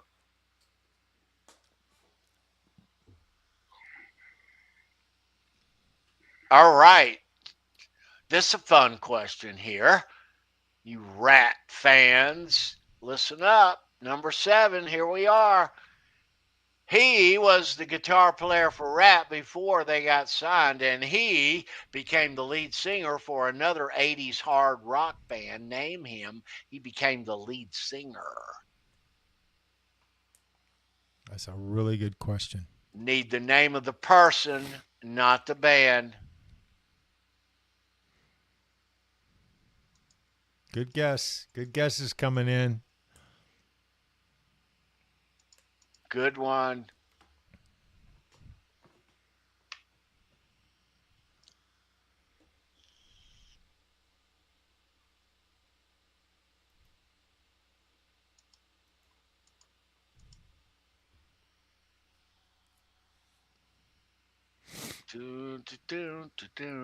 Good guess, Christopher.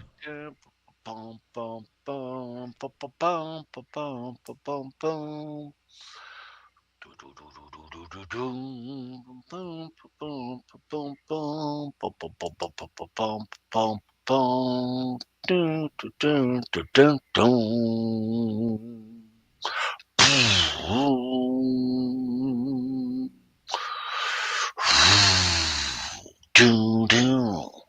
Couple of guys are guessing Chris Hager. Know me. Bum, Good bum, guesses. Bum, bum, bum, another good guess. Bum, bum, bum, bum, bum. Cameron Dean's digging deep. Come good on, guess. kids. Good guess. Come good on guess. now. You don't remember this, do you? That's why I wrote it like this. That's right. That's right. We're going to cut it on off. You don't. All right. Everyone, let's Me down. That's a good one. All right. One more guess, kids, and we're going to cut it off.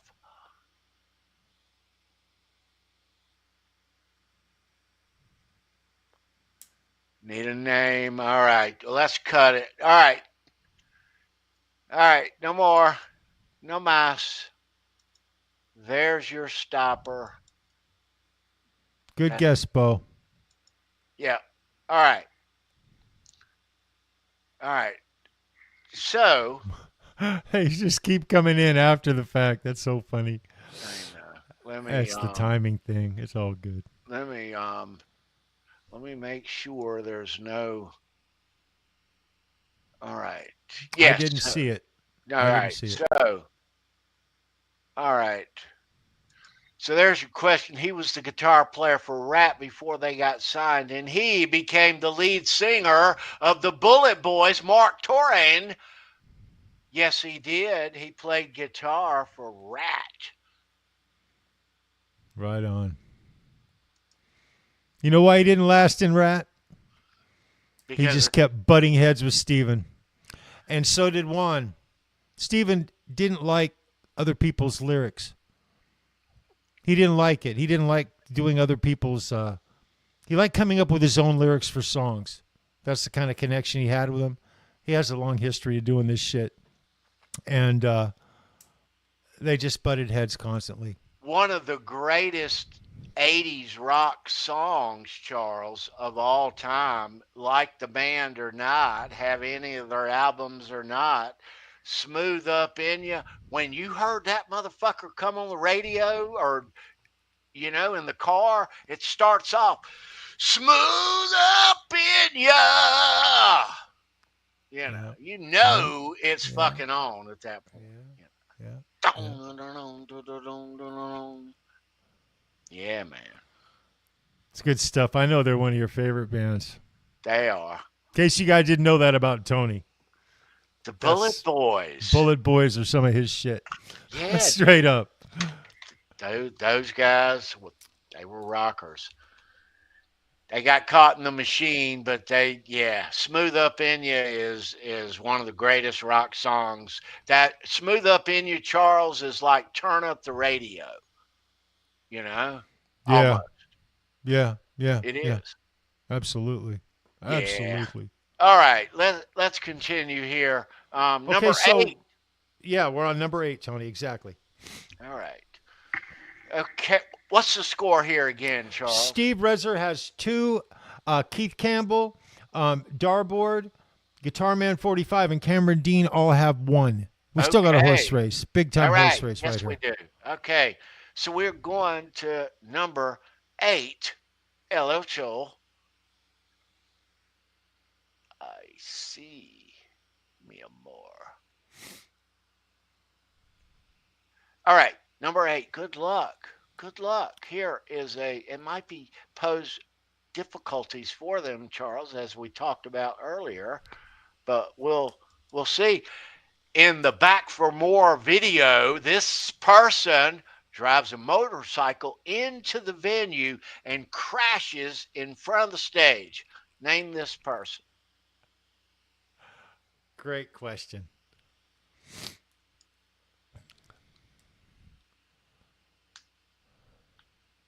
Yes, Milton Berle. Wow. That's really an awesome piece of trivia there, Keith Campbell. A lot of people automatically, Tony was talking about it in the green room before the show. Everyone associates Milton Berle with Round and Round. But you got to be a true fan to make that connection. So that's pretty damn cool, bro. Yes. Right on, man. He got it right off the bat, too. All right, so Keith is up there. Keith's got 2. Keith has made it a game all of a sudden. We got a two-way tie right now. Two-way tie, 2 left. And others trailing that can tie it up and seize it if they want it. We are playing for a damn fine Rat laminate from Dancing Undercover. Holy shit. I'm giving this shit away? What the fuck am I doing? All right. So we're going to name the artist. I'm going to show you an image and you're going to name the artist. Artiste. Very cool. All right. All right, kids, are you ready? First correct. No, it's not Neil Daly. Slight resemblance.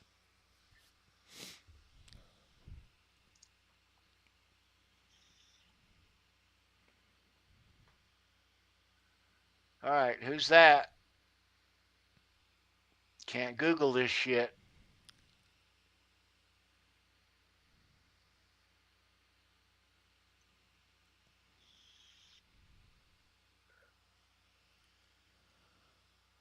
Simon Le Bon's a good answer. That is a really good answer. I hadn't thought about Doogie Howser in a minute.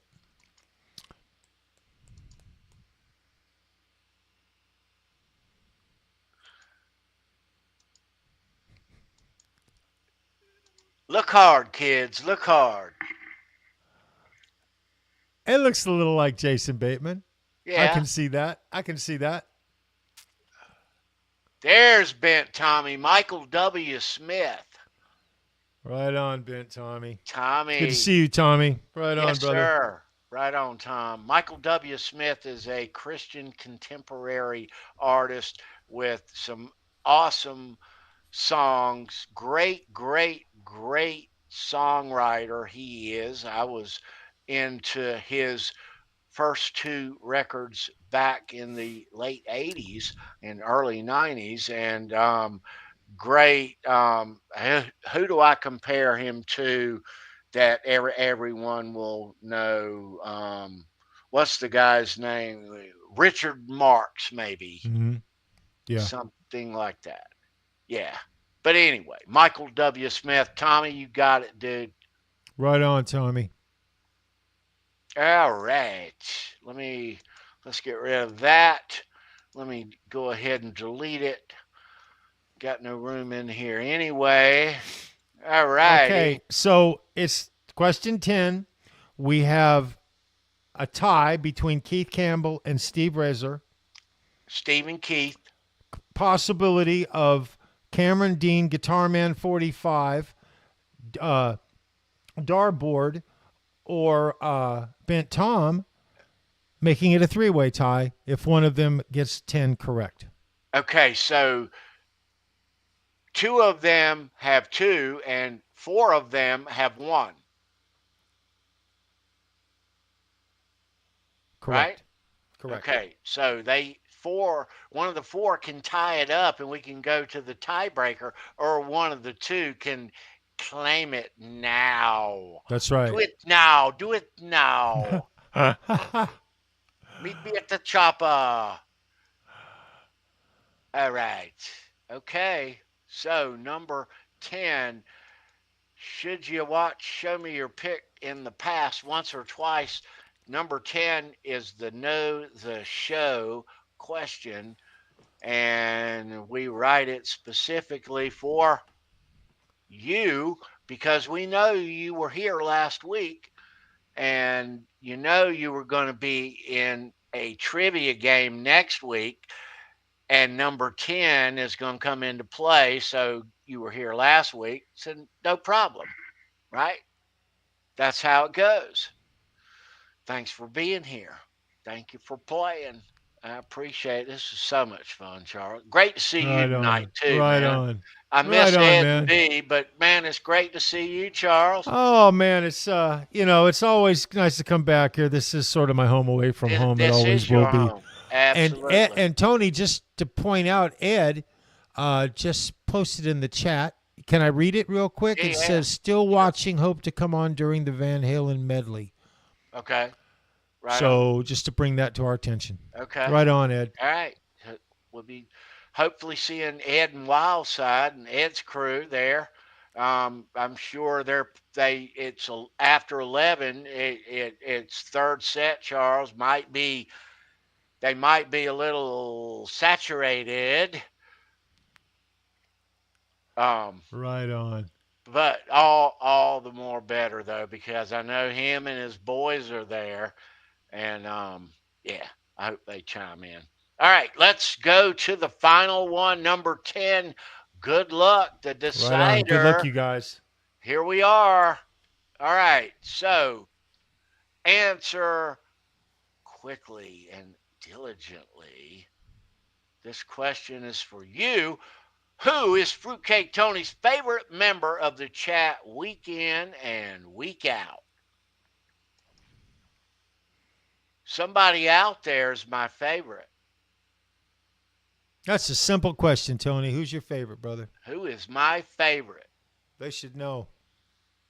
The answers are coming in all of a sudden. There's our winner for tonight. I was looking for the word me, and the exclamation point is totally acceptable. Nice, Keith. That's well played, Keith Campbell. Keith Not Campbell bad. Not bad. Or gets the rat laminate. Everyone is is listing all these people. You are my fucking favorite. You. I'm talking to you. You listening? You're my favorite. I'm so glad you're here. Thanks for being here. If you're not here, I'm not here. You're my This is favorite. the night where it's all about me. That's You. right. Excellent. Man. Exactly what Ryan says. Me. Ryan. Right on. All you had to do was be the first one, bro. Right on. All right. You could have sent this thing into an overtime. All right. So, Keith, email me your stuff again so I know it's on the top, Keith. And I'm going to send you a smooth, very cool rat laminate. It's going to be in a white envelope. Tell me when it gets there, Keith. You did it, dude. Have I got your... Yeah, resend that, Keith, so it's on the top so I don't have to look. And yeah, thank you, dude. All right. Keith Campbell is the big winner for tonight. Let me shut this thing off there. All right. All right. Charles, let's turn gears here and let's get into some Warren DeMARTINI guitar picks. Let's see how the light is shining on the middle portion here. It looks pretty good here. All right. All right. So let's go back as far old as I've got for Warren D to 1989 right there.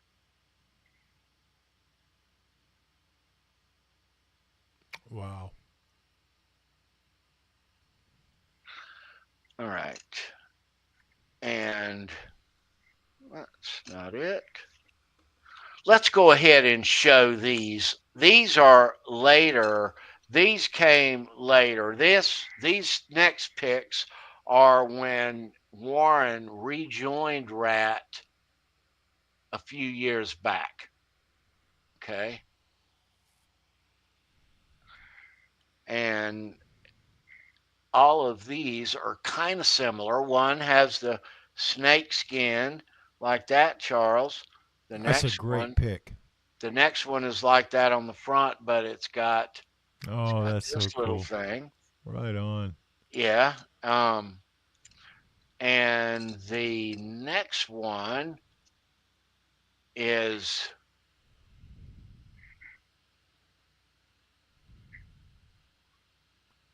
and these are really cool. And this is just that's a great pick. Look at that. This is the last guitar picks of Warren and Rat. And I got these off of our friend Steve Rosen a few years back. Very, very cool. Oh, that's badass. There's one more of those.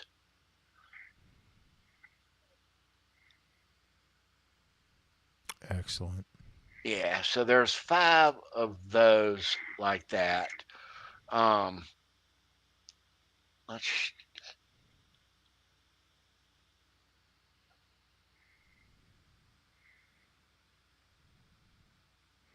1991.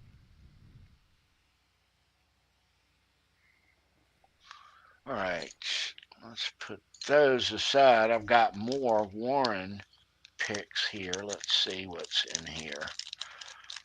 I didn't realize I had as many as I do. I think some of these might be multiples, but let's pull them all out and see what's in here. All right. Oh, wow. All right. I've showed that. I've showed that. I've showed that. I have not showed this. let's show this one, Charles.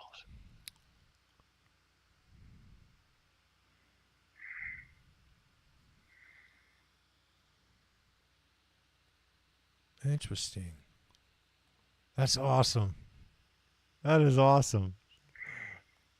Adam Reaver runs deep, you guys. And F.U. Tone kicks ass. That is so cool. Let's see what else is in here that I haven't shown. Ah, here's one. Is that...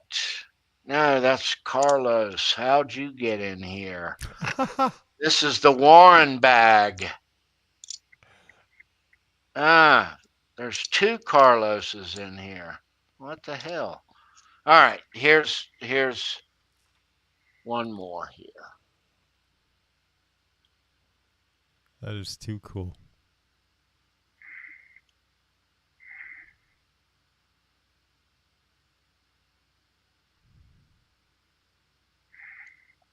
All right, that is it for the rat picks, or the Warren DeMARTINI picks right there. Let's get back to... All right. So there you have that. Yeah, I would love to see Warren and Steven and Bobby and Juan and somebody else playing guitar. Maybe Carlos. It would be nice. That'd be the shit right there, to get the original rat dudes back, you know. Yeah, Warren's in really good shape. You know, he's in really good shape. He's still got a very bright star in front of him. He's got energy. He's got health, it appears. Yeah. It would be nice to hear something from him. Warren was one. Warren, of all the members of Rat, I think you look at how they handle their success in the 80s and what they become. Warren is, he owns half a Rat. Him and Steven. So he's managed to hold on to a portion of that for all the drama and all the stuff and court battles and Bobby's rat version, whatever, you know. So yeah, Warren's done well though. Warren can rest. Warren, that those rat albums, the first 5. Yeah. You know, it's interesting. So Keith Campbell makes an interesting thing, Carlos or Jake. Oh. That's really interesting, but the problem is Jake won't fit.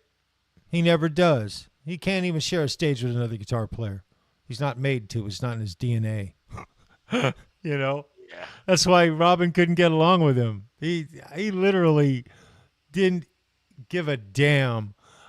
It really could have cared less to have even a rhythm guitar player there. And so I personally, that's a really great idea and choice, but it wouldn't set well with me. I would love to see Jake on a stage with Warren. That would be awesome.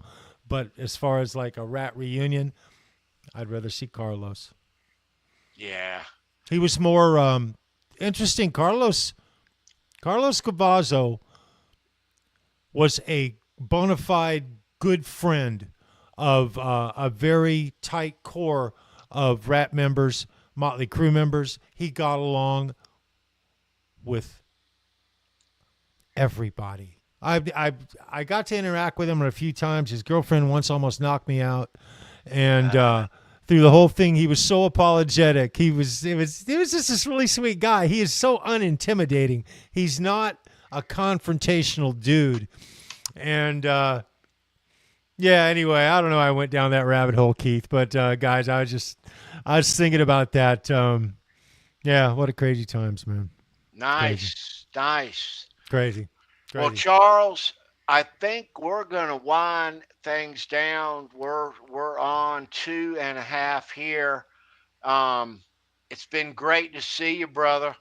Hey, thanks for having me, you guys. I love this community. I love you guys. Can't say it enough. You guys rock, man. You guys rock. Great to talk Warren DeMartini with you, and Rat. I always love to talk Rat, Charles. You know that. Yeah. I was telling when you went off to take care of Lucy, I was telling the chat I was apologizing for tearing up talking about Robin. If I ever talk about that guy for more than 5 minutes, my eyes will water up, and I can't help it. And that's just the way it is. But I love talking about him. I wouldn't have it any other way, Yeah. Wouldn't have it any other way, guys. Right on. Right. All right. So, we're sorry that Ed could not join us here. He's had some issues with the going live there at the boat in Lowell. Yeah. With Wildside. We wish we could have brought you that. Not just the music and the band, but Ed and his friends there at the venue. That they go see this band a bunch, Charles, and they have a great time. And, I kind of wanted to be a part of that tonight. Yeah. Hey, you know what? Maybe he has some great footage, and you can show maybe a little next week or something and come back to it. Yeah, absolutely. Ed, he'll be back next week, and he'll give us the full rundown on the ins and outs of the show and all his boys and why we couldn't go live. But yeah, no.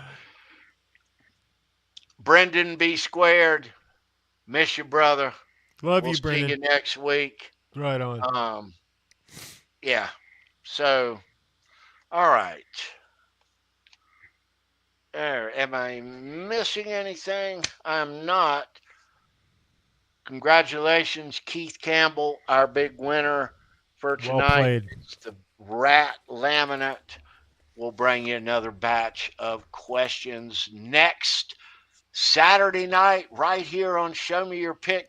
Show Me Your Pick episode 245 next week. Tim McGraw. A lot to talk about with Tim McGraw. Right son on. of baseball pitcher Tug McGraw. Yes, had to say that. Just saying.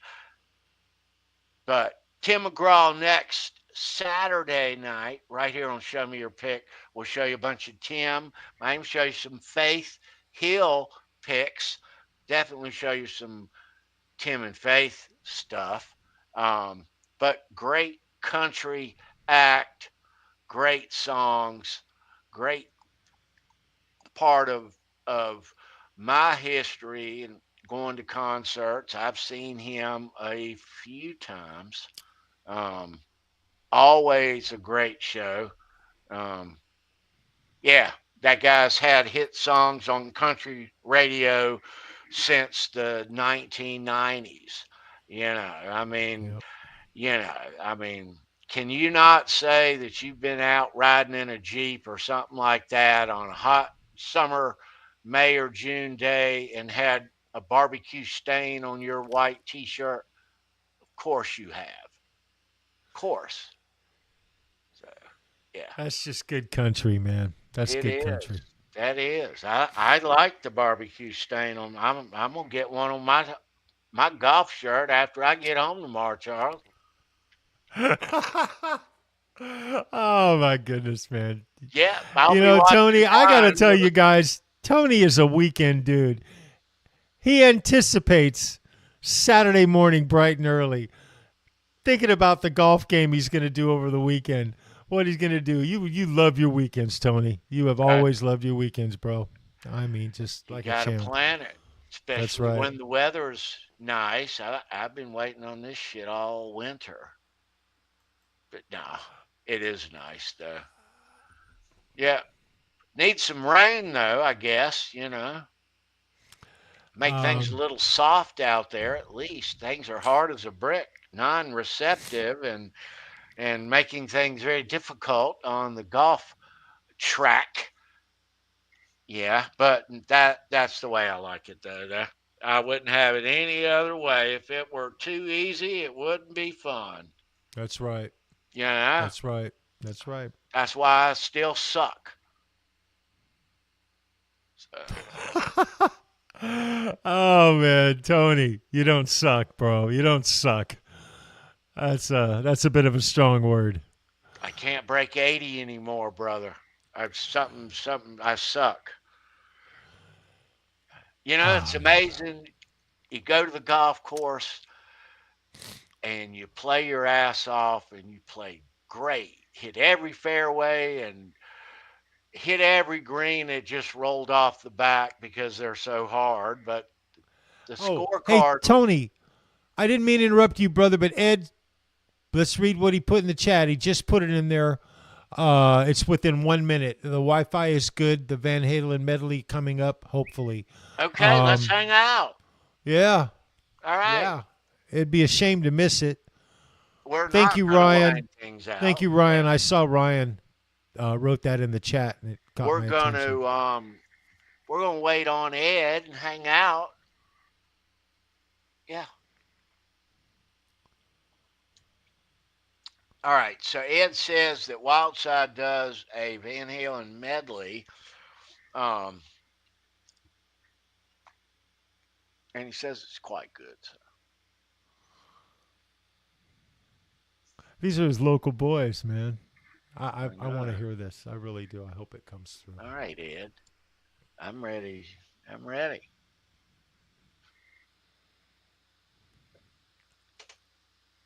All right. Okay, Ed, if you're listening.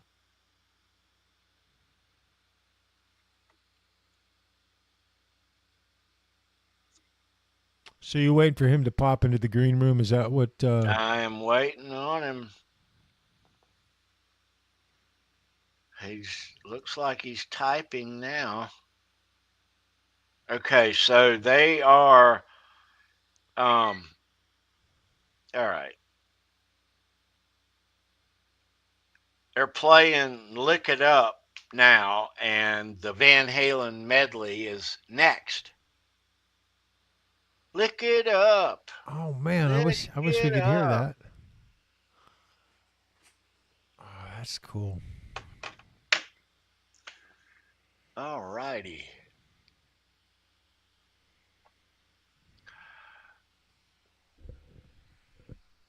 All right, Ed.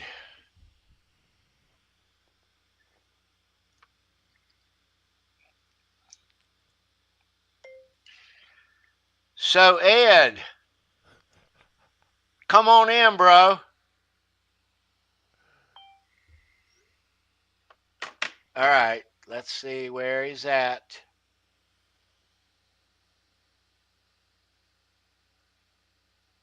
I just want to hear these dudes play "Lick It Up" is all before the Van Halen. Lick it up, lick it up. You got me wanting to hear "Smooth Up in You," man. Hear a little Bullet Boys. They got some really good tunes. Smooth up in ya.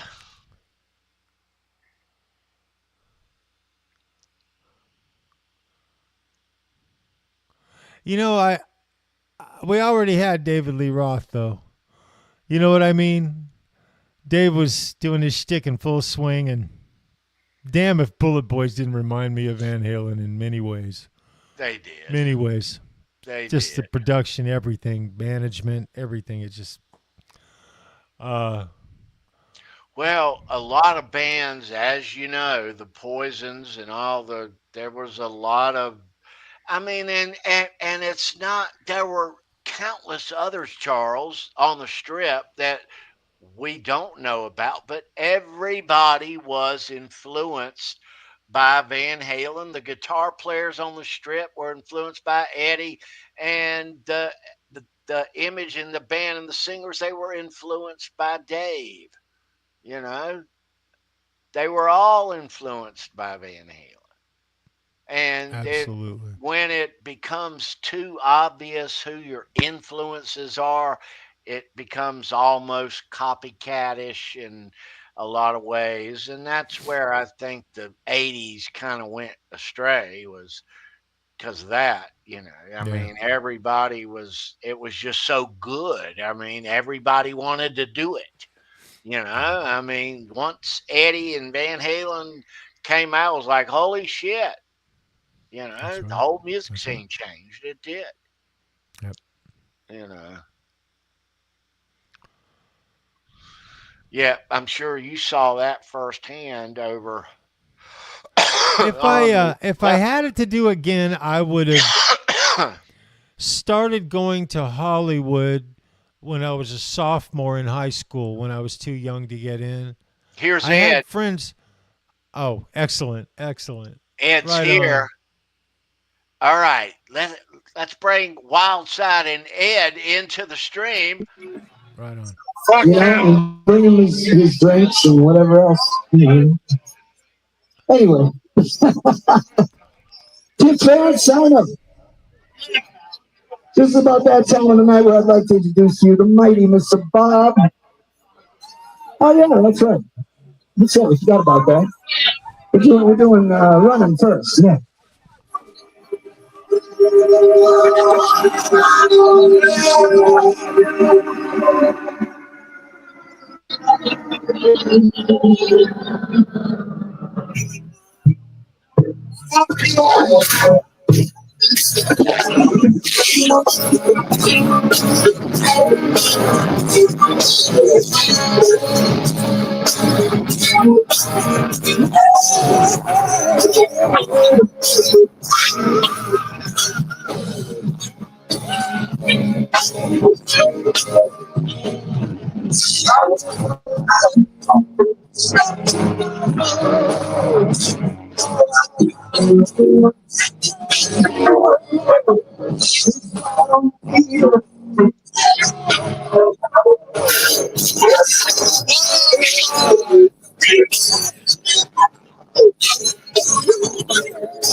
All right. So we are live with Wildside and Lowell Mass at the boat with Edvis.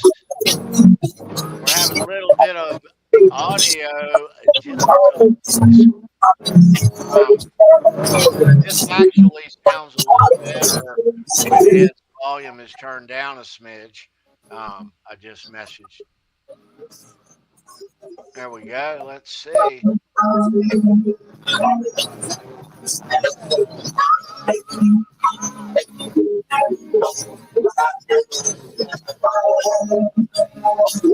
It's getting drowned, Charles. It's too much. And it's getting drowned. All right, so we are live with our brother Edvis at the boat in Lowell, Mass, with Wildside, his local fave up there in his area. I wish we had more quality audio, but we're going to, we're going to do that like that. He's standing about where you and me were for Dirty Honey. I know. Ed, nice. Thank you, brother. Have right on, fun Ed. And be safe. You and Tim, you behave, all right? I know what happens when you two get together. That's right. That's right. Ed, you're fine alone. Tim's probably cool alone, but you two get together and it's like, oh shit. That's it. So you guys make it home in one piece safely. Enjoy the rest of your night. Everybody, thanks for watching tonight. Big thanks to Charles Green for hanging out, stepping in. Thanks for having me, you guys. On a Saturday. Wrong button. Turn your watch upside down. All right, Charles. Thanks for hanging out, yeah, dude. guys. Love you guys. All right, Right on. so Charles Green is our favorite Friday night YouTube hotspot, 10 p.m. He waits a little while. He keeps you on ice a little bit in your evening. But it's exciting though. You get to end dinner and end your evening, and here's prime time, and then here's Charles. So it's the perfect way to end your week here on YouTube. They play guitar, him and Mitch, and they hang out, and all our friends are over there. You should be there too. It's a great hangout. Love to have you guys there if you haven't been there. Yeah, so Friday 10, yeah. There's a link down below. Should you not already have it in your YouTube kitty like that, I'm sure you already do. I know I'm preaching to the choir, but they are the choir. They are. Great to see everybody here on a Saturday night. I hope your spring is going swell. I hope you get those spring projects, whether you're renoing or landscaping out there. I know you're doing something this spring exciting rather than hacking on the golf course like me. But get out, get some exercise, breathe the fresh air. It'll do your body good. It really will. Right on. Yeah. All right, Charles, we're going to bounce on out. Everybody leave a thumbs up there on the video part on your way out. Share this over on your social media sites where you hang out, and send us another viewer or two. Yeah, that's why you're going to do that. Okay. You can wait until tomorrow, but while you're at your desk and you're thinking about it, you'll remember this conversation and share it over somewhere else. Show me your pick. Thank you for doing that. That means a lot just by doing that. All right. All right, kids. Love you guys. Be well. We'll be out of here. We'll see you next week for Tim McGraw. Peace out. See you, Charles. Right on, brother. Good to see you, man.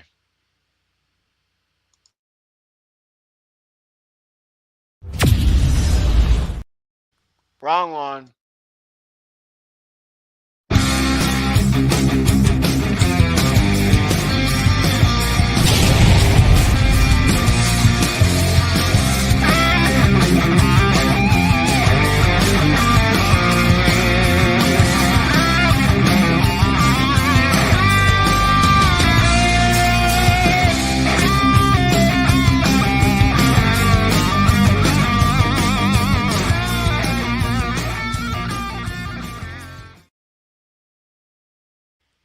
Have a great night, everyone.